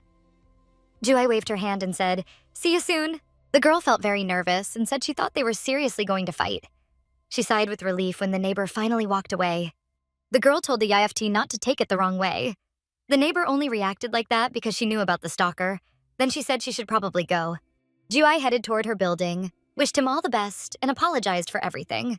Though she added that maybe "that's enough" would be a better way to put it. Climbing the stairs, the girl thought she did well and handled everything perfectly.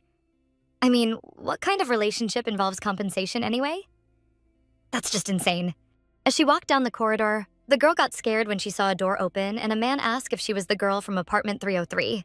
Then he picked up a package and walked toward her. She noticed that the package was already opened. Ju-ai froze in fear, unable to move. The man asked if the package belonged to her.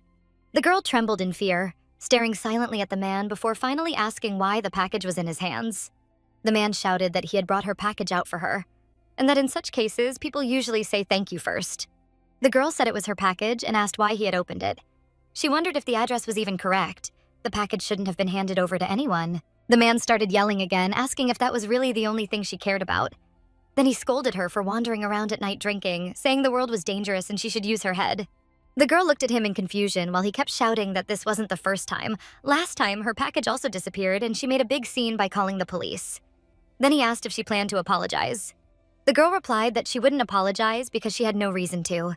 The man kept yelling and without even listening to her, called her shameless. The girl's expression darkened. She wondered what she'd done wrong and why she had to stand there listening to his insults. Suddenly, her phone rang inside her bag. The man threw the package on the floor and told her to consider herself lucky. Ju-ai picked up the package and saw that it was from her dad. She ran her hand over the box and thought about her parents. Tears welled up in her eyes. Holding the box tightly, she thought about how her parents must have worried while saving up the money to send it. When she entered the room, her phone rang again. The girl looked at the screen and saw that the call was from the director. Ju-ai answered the phone. It was Junwon, walking down the street, asking if she got home safely. The girl slowly sat down on the floor and replied that he had seen her get home. He asked if something had happened, and she said everything was fine. He asked again if she was really okay, saying he was still nearby. Junwon told her that he hadn't left yet, and if something happened, she could tell him. The girl looked confused, but said she was fine and wished him a safe trip home. While taking a shower, the girl thought about how she never accepts help. She decided she had to learn to protect herself. The next morning at the pharmacy, Ju-ai heard her coworkers chatting about something. On the floor stood a box filled with sandwiches and a teddy bear. Her coworkers called her over, and when she asked who needed her, they all looked at the box and commented on how delicious everything looked. The girl blushed slightly, embarrassed because at first she thought the sender was the director. She remembered how he had told her to think carefully, and that he would treat her kindly. Could he have sent this to convince her? The girl took the note and read it, then frowned. No way, she thought. Her friend standing beside her asked if she knew who sent it. Bori took the note from her and started reading it aloud. It said, "This snack is for you, in case you didn't have breakfast." Her coworkers giggled, saying the sender must not know what she likes, so he sent a variety of things. What if it's fate and you two end up dating? One of them teased. The girl read further and saw that the note said, "Next time I'll send something you really like." Her friend read the signature. It was from Ham Young-tae. Ju-ai was stunned. Bori asked if that was the customs officer, the one who once said their names sounded cute together. She remembered him buying medicine and complimenting her name, saying it was beautiful. The girl thought he was approaching things completely the wrong way. What nonsense. Maybe it was better if no one said anything at all. The girl started making a phone call, and her friend asked who she was calling. Ju-yi said she needed to return everything. Her friend tried to stop her, saying it was fine. Their office was nearby, so she could deliver it herself. Then she sighed and said Ju-ai would spend her whole youth like this. What a shame. She replied that she wasn't even trying to save her youth. It'd be fine if he at least looked decent, but I don't even know what kind of person he is. The girl added that even if he looked good and had a normal job, she still didn't know who he really was. Her friend said, well, he's got a serious job. Just meet him and find out if he's a good guy or not. Ju-ai said, and if I disappear while trying to find that out? She even imagined the headlines, "Pharmacist goes on a date and vanishes." Her friend told her she was the queen of suspicion. Ju-ai replied that apparently her friend was too trusting. Bori thought, seriously, what's her problem? Who wouldn't want to get food, flowers, and gifts every morning? Maybe I should trade places with her. Then another coworker came over and told Bori that Ju-ai could handle herself. She added that it was obvious Bori didn't have anyone. The girl replied, not to that extent. Ju-ai said she'd been told the sandwiches could be eaten and the teddy bear thrown away. After all, if he sent them, they were no longer his concern. Her coworkers agreed. One coworker picked up the box and said there was so much inside. She asked what the guy was like. Ju-ai replied that he seemed like a nice guy, and honestly, she even felt a little bad that he was so kind. Bori said, if he seems nice, then at least meet him once. But the girl replied that she still didn't feel comfortable about it. Her friend asked if she knew what it was like to fall in love at first sight and how the heart starts pounding like crazy. Then she said maybe it's her first relationship since she mentioned she's never dated anyone before. Ju-ai replied that she should shout it even louder, and her friend apologized. Looking into the box, the girl said there's just too much stuff inside, so they should share some with cleaning ladies. Her friend agreed that it was a good idea, but joked that thanks to her, the head cleaner had started to gain weight recently. The girl asked if she didn't like that she brought food, but the friend said on the contrary, she was really happy about it. Then the door opened and two girls walked into the pharmacy. Ju-ai looked up and greeted them. One of the girls asked in surprise, "You're here?" Ju-ai was puzzled and asked if they were really talking about her. One of them replied, "Yes, about you." The girl frowned and thought, of course a pharmacist would be in a pharmacy. Where else would I be? Ju-ai remembered that one of the girls had come by before and said she'd seen her getting into a car. She figured they probably came to say something else this time. One of the girls looked at Ju-ai in surprise and said, "That's strange. Then who was that woman I just saw?" Ju-ai stared at them in confusion and asked what they were talking about. One of them explained that she was talking about director Do Jun-won. He was at a cafe with another woman right now. The two friends laughed and said they'd thought it was her. Ju-ai asked why they would think that when she was clearly at work and supposed to be here during business hours. Hwan agreed, but added that Ji-hye told her Ju-ai and the director weren't actually dating. The girl said maybe they just liked each other casually without any commitment. Or maybe they got out of the car together. People just love to gossip, don't they? They said director Do Jun-won was very popular, so there were always rumors around him. It was sad that women often misunderstood their admiration for something real. Hwan gave Ju-ai a sharp look and said that seeing this made it clear why things were so hard for him. Ju-ai flinched under her gaze and wondered why she looked at her so strangely. Leaning closer, the girl repeated, "Anyone would want to have someone like him." Ju-ai thought she was probably talking about her. Hwan said that everyone wanted to get close to director Do Jun-won, and she completely understood why. She thought Ju-ai would fall for him too. She thought about the pharmacist from the first floor, Hong Ju-ai, and how lately men had been throwing themselves at her. Now that she'd seen her, she realized there was something attractive about her, though she hadn't expected her to be this charming. The girls chatted among themselves, and Ji-hye said she understood the director better than anyone else, probably because they were similar, especially in appearance. The girl smiled shyly, clearly pleased by her friend's words.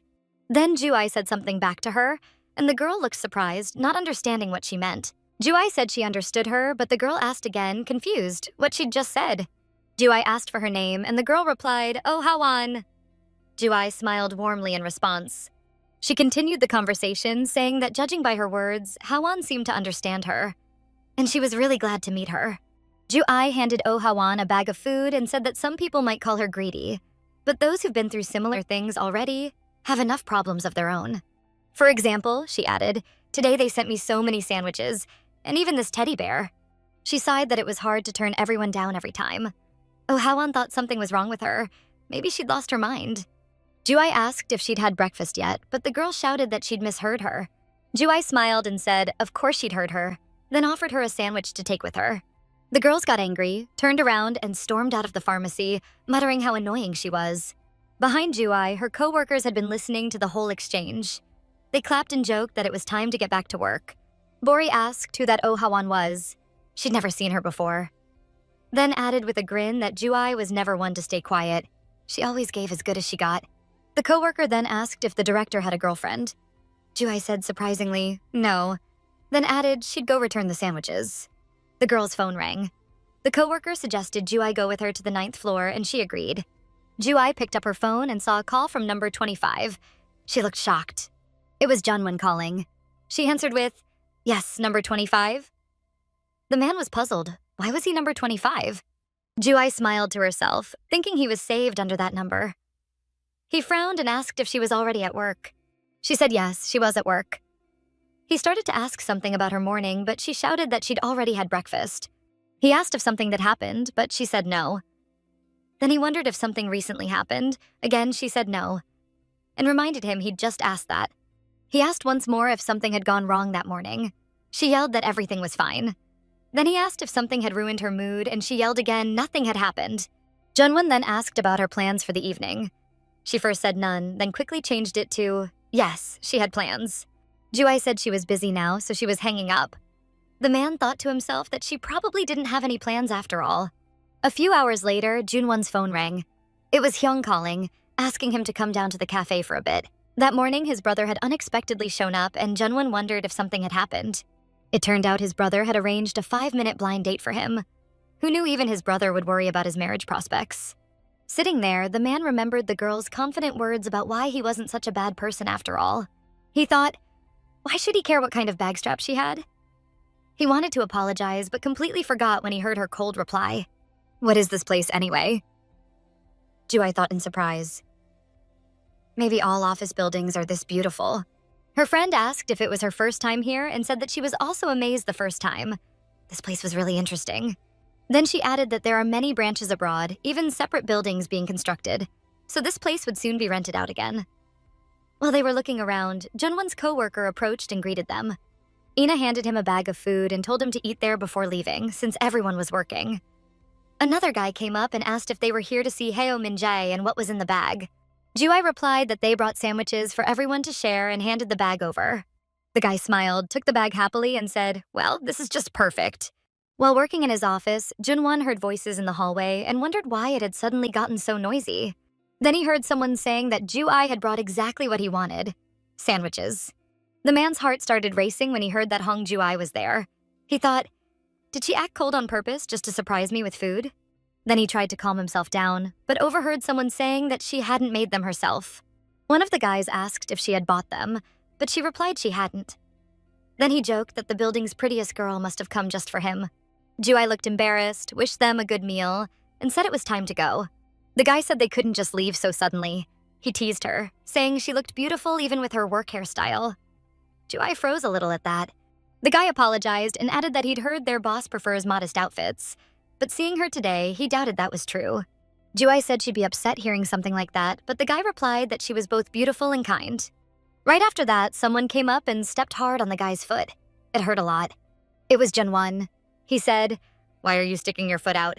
I almost tripped. The guy muttered that he didn't even look before stepping. Junwon walked up to Juai and asked why she was there. She said it would only take a minute, then turned to ask Huijo if he was okay. Juai glanced at Junwon. He looked incredible, dressed sharply in a luxury suit. He asked if something had happened to her. She thought he seemed unusually polished today, remembering what the girls at the cafe said, that he was having coffee with another woman that morning. Maybe he had a meeting scheduled early. Juai told Junwon nothing had happened, then asked Huijo again if he was really fine. Junwon thought she clearly had no business with him. Huijo asked the director why he stepped on his foot. He could clearly see where he was going. The guy said it seemed intentional, and Junwon calmly replied that it was.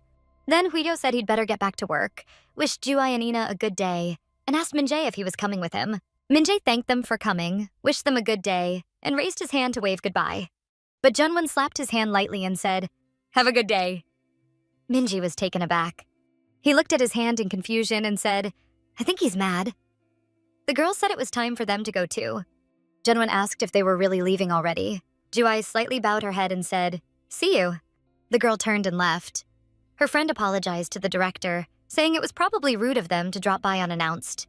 She explained that Ju-ai had received a bunch of snacks, so they decided to bring some to Heo Minji and his team, and that he hadn't called them. They came on their own. The girls quickly ran to the door, said goodbye, but Junwon held it open to stop them. Junwon asked Ju-ai who gave her those snacks. She looked flustered, not understanding why he was asking. He looked at her for a long moment, then invited her to have dinner together that evening. That evening at the cafe, Junwon told her she didn't owe him anything and tore up the written agreement. He brushed his hand across the torn pieces and said he had no claims against her anymore. The girl was shocked that he did that and asked if he could really just tear it up. Junwon said, honestly, it wasn't a request, it was a job offer. He needed her help. He explained that he had been thinking about what kind of compensation to ask for, but money was the only thing that came to mind. The girl started to protest, but he reminded her that she once said she didn't want that. Junwon looked a bit uncertain, then offered to protect her from the stalker. He said he'd protect her, and she looked stunned. He asked if she'd agree to that. The girl got upset and said, knowing her situation, how could he say something like that so easily? What if he got hurt? The man replied he never said it would be easy and asked if she'd accept it if he worded it differently. She didn't understand how he planned to protect her, but he said he'd do whatever she asked. Ju-ai looked at him, completely confused, and asked if he was joking. Junwon answered seriously. He wasn't joking and was fully confident in himself. Then he suggested they use each other without guilt. He said, I'll do whatever it takes for myself, and you'll do the same. His words left her speechless. Ju-ai had no choice. Packages kept arriving open, and she never knew what state they'd come in. Every night, walking home, she felt like she was running from the darkness of the road itself. And every time she finally fell asleep at dawn, the nightlight in her room kept burning softly. The girl thought that she didn't quite know what exactly, but there was definitely something she could ask for in their arrangement. After all, they both needed this relationship, so there was no reason to pretend to be better than they were. Ju-ai said that if they could set boundaries, she agreed, and suggested they should do that right away. The girl asked what would happen if they couldn't, and he replied that, of course, he would never bring back their old contract. Then she curiously asked what exactly she was supposed to do that made him so willing to forget about the previous contract. It turned out she had to pretend they were dating. At first, acting like the perfect girlfriend. She needed to behave in a way that would please Director Do's mother. But afterward, she had to act absolutely unbearable. So unbearable that his mother would stop pushing him toward marriage. The girl asked if only after that his mother would finally give up the idea of finding him a wife and stop arranging blind dates for him. And 2 months later, he'd leave the country without telling his family, because he'd have no reason to come back. The girl asked if that was really true, and he confirmed it. After Ju-ai tasted the dessert and really liked it, a drop fell from her spoon onto her clothes, and she felt very embarrassed. The man took a napkin out of his pocket and handed it to her. She started quickly wiping the stain off her outfit. He turned away at first, but when he looked back, the girl asked why they had to do this 2 or 3 times a week. He was confused and didn't understand what she meant. The girl explained that he had just said so. Since their relationship was fake, they should do it that often. He still didn't get what she was talking about, but then she clarified she was talking about dates. Finally, he understood and said it was necessary because they needed to be seen together. The girl asked, seen by whom? Besides your mom, are there people around who report back to her? What is this, some kind of spy or something? The man replied it was Ho Huijo. The girl was shocked. She had thought he seemed like such a nice guy. Then the girl said she'd felt weird when he called her hairstyle a work look. The man was confused. She reminded him that he'd said it that morning while looking at her hair. Then, touching her hair, she asked if he really thought this looked like a work hairstyle, and who even made such style, men or women. Ju-ai said that morning had already been frustrating for her. The man asked what happened, and she replied, nothing really. Ju-ai thought about Oh Ha-won and how she had completely pissed her off. But it wasn't like she cared whether the director was seeing other girls, not one bit.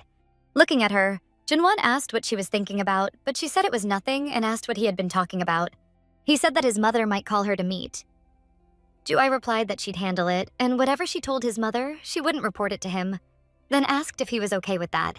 The girl said that in dramas or books, in such situations, the man usually takes care of the girl, shows up dramatically and stands up to his mother for her. The man answered that he was looking for someone who would stand up to his mother. The girl said she got it, and that he clearly had no sense of humor. He also said their relationship didn't need to go beyond the area where he worked. Ju-ai didn't mind. She said that was perfect, since she didn't like anyone invading her private life anyway. She also said she didn't want him crossing the boundary she mentioned earlier. The man looked confused and asked what boundary she meant. Like touch, she said. That's completely off limits. She didn't want him touching her. Junwon asked, surprised. But what if it's necessary? The girl got angry. She didn't like that question at all. Junwon said, "Can you imagine a couple who's supposed to be engaged with no touching at all? We'll have to act in front of others. Even my family." He added that he wasn't pushing her, just suggesting they could make an agreement if needed. The girl paused to think.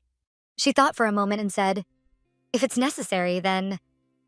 The man looked surprised, waiting for her answer. She blushed and then said she agreed, and that they'd do it. Then she turned her head away angrily.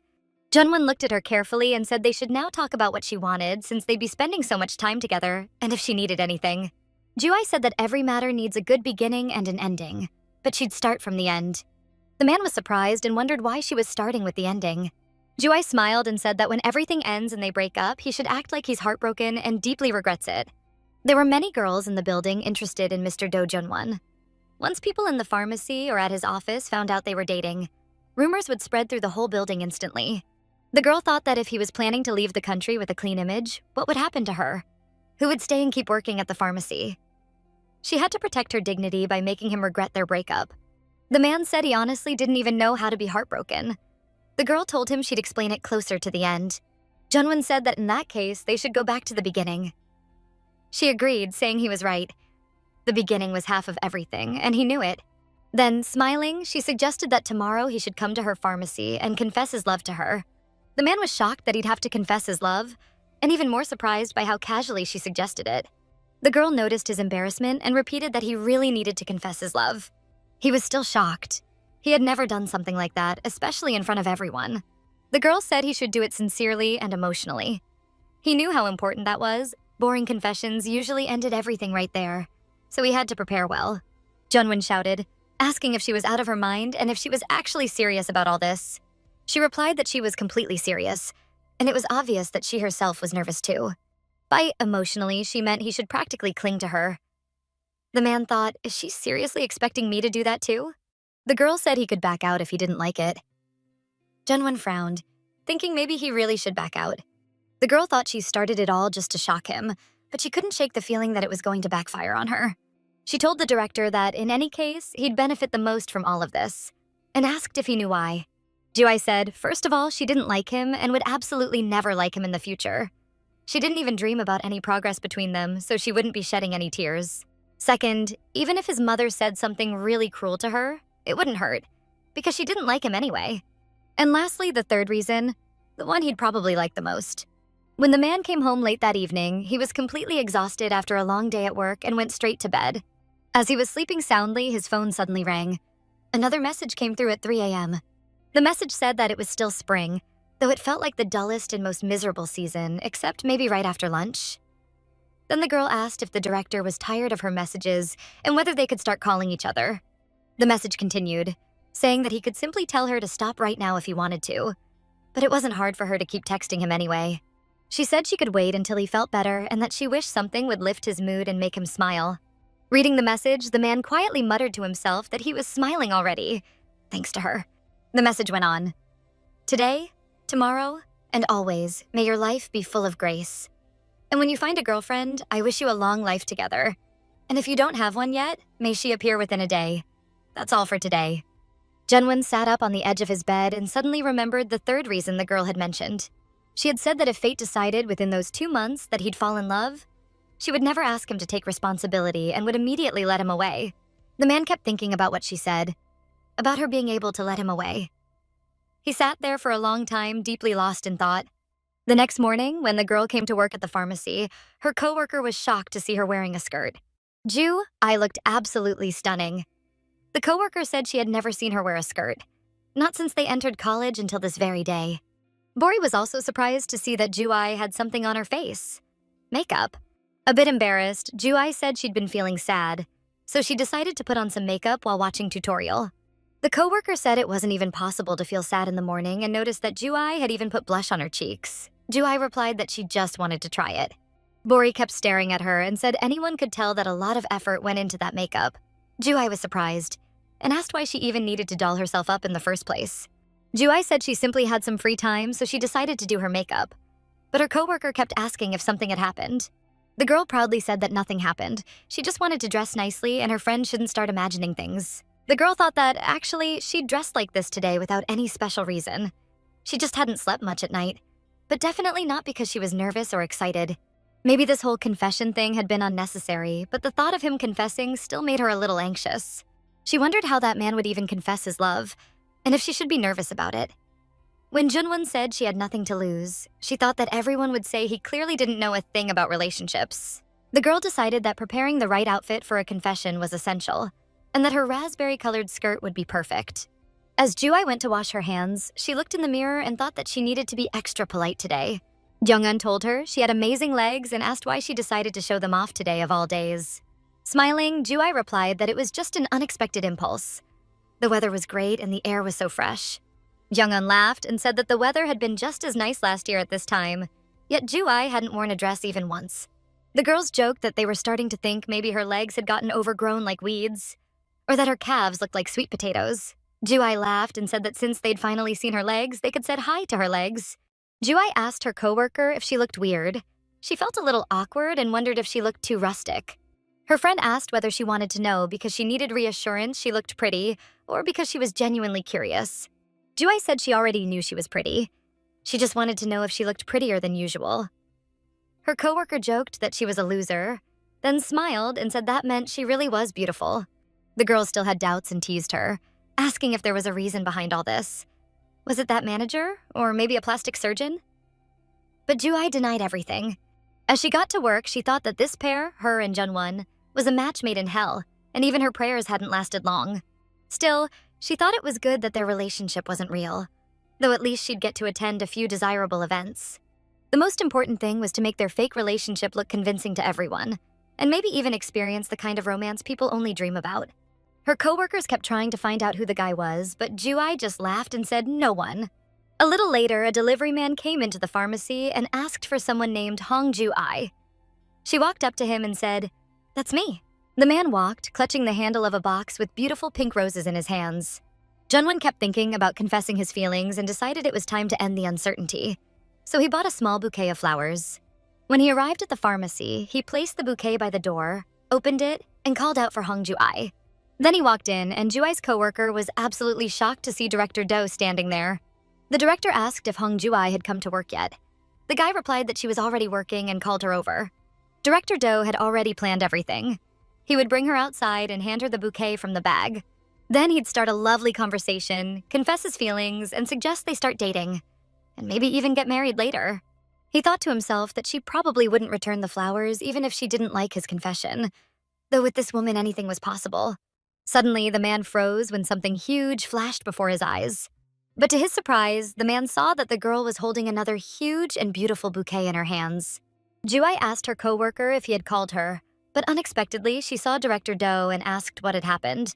Junwon was very nervous because something had gone wrong, he thought. The flowers that he had prepared during the night were already a bit wilted. Ina noticed another bouquet behind the door and, surprised, asked the girl where it had come from. Juai also didn't understand anything when she saw even more flowers. The girl took the flowers and told everyone to wait because she wanted to see who they were from. Junwon couldn't understand anything either. Her coworker came closer to the flowers and was shocked to see that there was no card attached. Then Junwon remembered that he really hadn't placed a card with the bouquet, which meant the girl wouldn't know they were from him. The girl looked at the director in surprise and asked if the flowers were not from him. The man smiled, looking straight into her eyes, and replied, "Why would I do something like that?"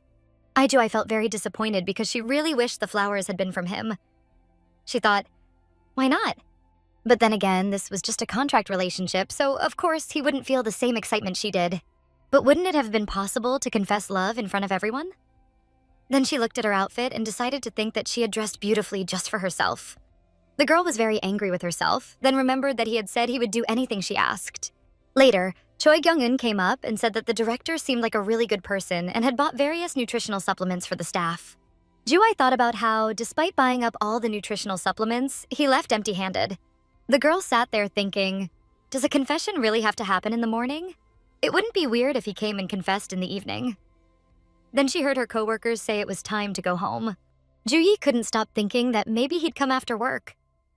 Then her coworker asked Ina if she'd be waiting for Min-jae at the cafe today, and she said there was no need to wait this time. Then the girl was surprised to hear that the director had left even before lunch and told the rest of the team to go home an hour earlier. Ju-yi wondered if he had really left so abruptly. Then she turned to Ina and said she was lucky. At least someday she'd finally go on a date. Her coworker noticed her beautiful shoes and asked where she was going in such stunning heels. Maybe on a date? But Ju-yi said she was just going home. Ina was surprised and thought she was acting strange today.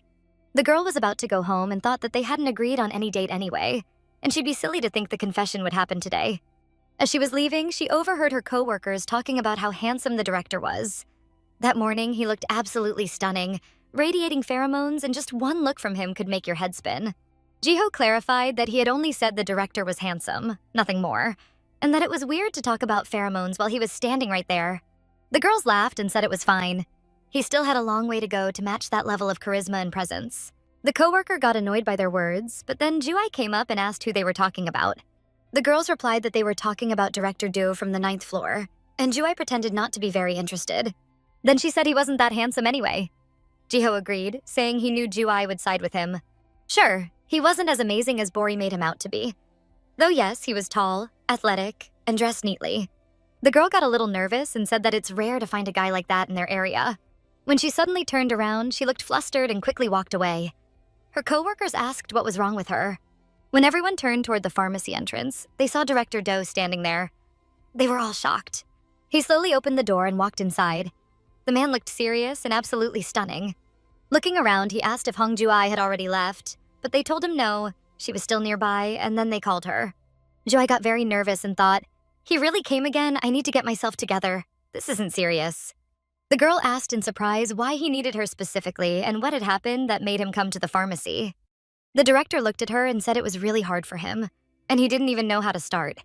He handed her a bouquet of incredibly beautiful flowers and asked if she couldn't see or understand what was happening. Ju-ai shook her head as if she didn't understand anything and thought that a confession like this should at least feel real. Looking at Ju-ai, the man invited her on a date. But the girl said in surprise that she didn't understand why it had to be her. Looking into her eyes, he said, "Because I like you." It made Ju-ai very happy to hear that. Do Junwon said he liked her. A lot more than she thought. Much, much more. Her coworkers stood nearby, shocked that he had confessed. They hadn't expected it at all. Then the man told Ju-ai to look carefully at the bouquet. She thought, could there be money inside? The girl was very surprised to find an envelope. When she opened it, she was even more shocked.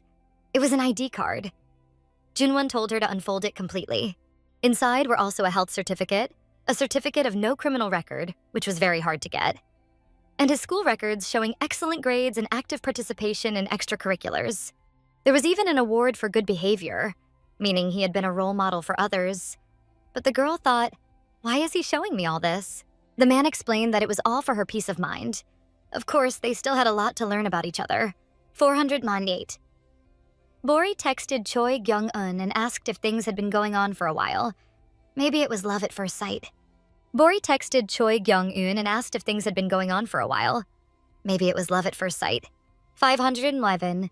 Junwon indignantly asked why he would even do that. The girl replied that he just didn't know what kind of relationship they had. Jung-eun texted back, asking if they saw how shocked the other girls were earlier. They were practically glued to the window. Jiho replied that even he was in shock. After everything that happened, Ju-ai and Junwon went outside, got into the car, and drove through the city. In the car, the girl took her phone, read all the messages from her coworkers, and smiled, telling the director that he did a great job. Ju-ai couldn't stop laughing at all those messages. Junwon looked at her curiously and asked what she was talking about. She showed him all the documents that had been placed inside the bouquet and said he really went all out. How did he even think of preparing and bringing something like that?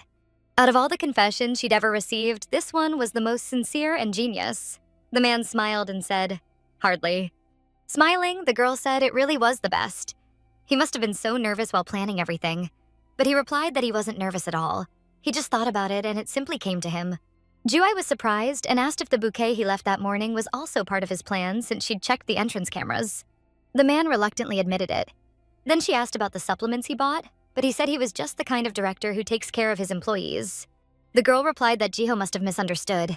Junwon asked if that was the same Jiho who worked at the pharmacy, and the girl confirmed that yes, it was him.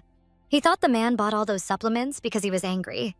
He'd said Junwon had feelings for the girl, and when he saw the bouquet from someone else, he got mad and used that as an excuse to buy all those things. Junwon indignantly asked why he would even do that. The girl replied that he just didn't know what kind of relationship they had. She said that morning he wouldn't stop talking her ear off right next to her. The man was surprised by her use of the word next to. He asked sharply if Jiho really worked right next to her, and she said yes, right beside her. Then Junwon said it sounded like they were close. Juai answered that of course they were. They saw each other every day. He had a great personality and she enjoyed working with him, so they got along well. The man looked surprised, but she went on saying he often said weird things, so her coworkers had given her advice about it. Junwon felt irritated that she kept talking about her coworker and told her he didn't want to hear about him. The girl noticed his tone and said she'd been too loud. She wouldn't say another word for the rest of the ride. But he replied that's not what he meant. Confused, she asked what he did mean and why he was saying it like that. She couldn't understand him. "It's fine," Junwon said, though in his mind he admitted he just didn't like hearing Hong Juai talk about other men. Sometime later, Hong Juai and Junwon walked into a cafe to eat and waited for the elevator. The girl touched his hand and said the food there was really good. She was starving. He smiled and then the elevator doors opened. The elevator was packed with people chatting. When they got in, there was barely any space left. As the doors closed, the man wrapped his arms around Juai as if shielding her from everyone else inside. He looked at her, noticing how uneasy she seemed, and pulled her even closer to his chest. As the elevator went up, he kept his hands gently on her shoulders, not letting go for even a moment, while she looked at him in surprise. Finally, the elevator stopped on the 23rd floor, and he said it was time to get out. The girl felt strangely flustered and muttered how hungry she was. Sitting at the cafe table, the man looked at Juai and asked if she was avoiding him.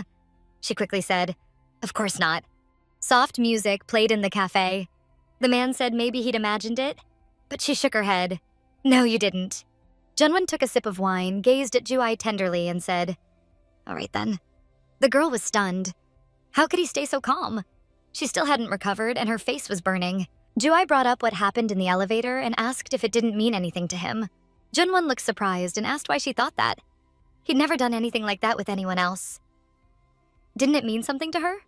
That unfamiliar feeling she experienced for the first time in her life, when their eyes met and his warm gaze reached her heart, made it almost burst. How could she tell him that to his face? Turning away, she said, "Of course not," pretending it was nothing. There was nothing she could have done. Junwon suggested they leave things as they were. Naturally, she agreed, though she thought maybe it really didn't mean anything after all. Then the man said he wanted to ask her something. She listened carefully as he asked about the third condition. Junwon asked if she wouldn't hold him responsible if he ended up liking someone else. She replied, "Of course not." "Then if you meet another man, you'll go to him," he said, looking at her strangely, waiting for an answer. But Juai felt lost and couldn't respond right away. After dinner, they got into the car again, and she said she'd been thinking. Surprised, he asked about what. She said, "If I feel that he's truly the one, shouldn't I go to him?" "If it's fate, you can't fight it," she added. "You might miss your chance." Then she asked who his first love was. Junwon looked at her, smiled, and asked if she'd really never dated anyone. She repeated, "So, yes or no?"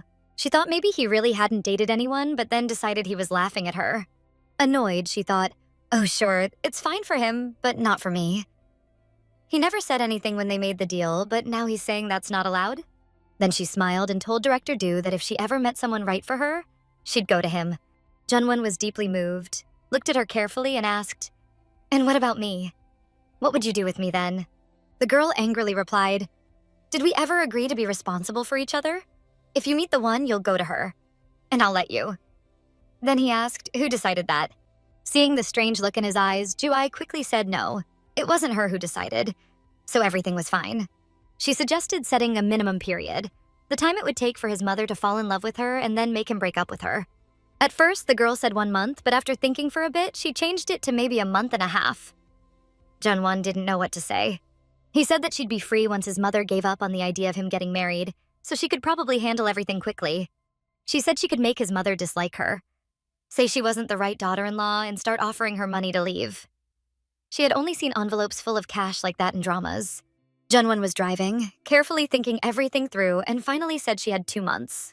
The girl protested that his schedule was already packed, especially since he had to leave in 2 months, but he insisted. Juai shouted that it was way too long. She wasn't some toy for him to use, nor could he forbid real love from coming her way. Looking at her, he tried to calm her down a little and said she wasn't a toy for anyone. Then he added that she was like Snow White pretending to be dead, even though her prince had already come for her. Or maybe like Cinderella, whose glass slipper fits perfectly, yet she insists it's not hers. But the girl replied, then how is she any different from the little mermaid who quietly watches her prince marry a witch? Juai asked if those comparisons were his way of defending himself, because his words actually hurt her. Trying to keep a straight face, she thought she might lose her mind. If she laughed now, those 2 months really would turn into 1. When they arrived at her house and got out of the car, the man said there was nothing they could do. Even if it hurt, a contract is a contract. Frowning, the girl said he was selfish. As he opened the car door for her, he replied that he'd do the same. He'd leave everything up to fate and wouldn't date anyone, psych. I'd sign, even if love came along. So, she just had to endure 2 months, Hong Ju-ai. Then it would all end quickly. As she stepped out of the car, she smiled and said she agreed to endure the 2 months. Looking around, Junwon asked what happened to the streetlights. The street was completely dark, but the girl replied that she'd be moving soon. When he asked where, she said she was still figuring it out and wished him a safe trip home. He kept watching her walk away, then asked if he could walk her home. The girl turned and looked at him in surprise. He offered to walk her just to the door, but she smiled and said, starting tomorrow. Sitting back in his car, he remembered that she had called him selfish. He thought to himself that she was right. He was stealing someone's precious time. Then he realized he was even taking away someone's chance at good fortune. Of course, guilt began to creep in. But the moment he imagined seeing her with another man, his heart started racing. He paused for a minute, then heard his phone ring. It was Hong Ju-ai calling. She sounded nervous and said they had figured it out. At first, he didn't understand what she was talking about. The girl suddenly shouted that it must be what he wanted to discuss with her, but he asked what was going on and if something had happened. She explained that when she turned on her phone to text him, the messages she thought she'd sent during the day at 3 p.m. were actually being delivered at 3 a.m. Juai wanted him to tell her she was mistaken somehow. Finally, he understood why her messages had been coming at 3 a.m. every night. With a smile, Junwon told her that she'd only just realized that now. The girl still couldn't calm down. She didn't understand how or why she'd been sending those late-night texts. The man said, shouldn't she be asking herself that? Juai, embarrassed, said it must have been the alcohol. She usually didn't get drunk like that. She said she'd been really mad that day and apologized sincerely, saying she never planned or wanted any of it to happen. The man didn't answer right away, and she asked if he was listening. He said yes, and smiled. Gripping the steering wheel with one hand, he listened carefully and said he already knew everything. Hearing that, the girl felt a huge weight lift off her chest. She exhaled deeply and asked again if he really had known all along. She thanked him again for understanding, but wondered why he never mentioned the 3 a.m. messages if he'd been receiving them every night. Then she nervously asked if he hadn't woken up because of them, but he said his phone was always on silent while he slept. She sighed in relief and said, thank God. Then Junwon asked what she was doing now, and she said she'd take a shower and go to bed. Hearing that she was safe at home made him feel calm, and he wished her good night. The girl found his words unexpectedly touching. She replied, yes, director, and wished him good night too. He said he'd come see her tomorrow. She agreed and said, see you then. Junwon replied, see you tomorrow, and hung up. Then he noticed a new message on his phone. It said, the 3 a.m. messages are officially over. Junwon turned off his phone, placed it beside him on the seat, and murmured that maybe he should have just left things the way they were. The next morning was bright and sunny. The girl had slept well and, as usual, was getting ready for work at the pharmacy. When she stepped outside, she saw Junwon arriving at her house.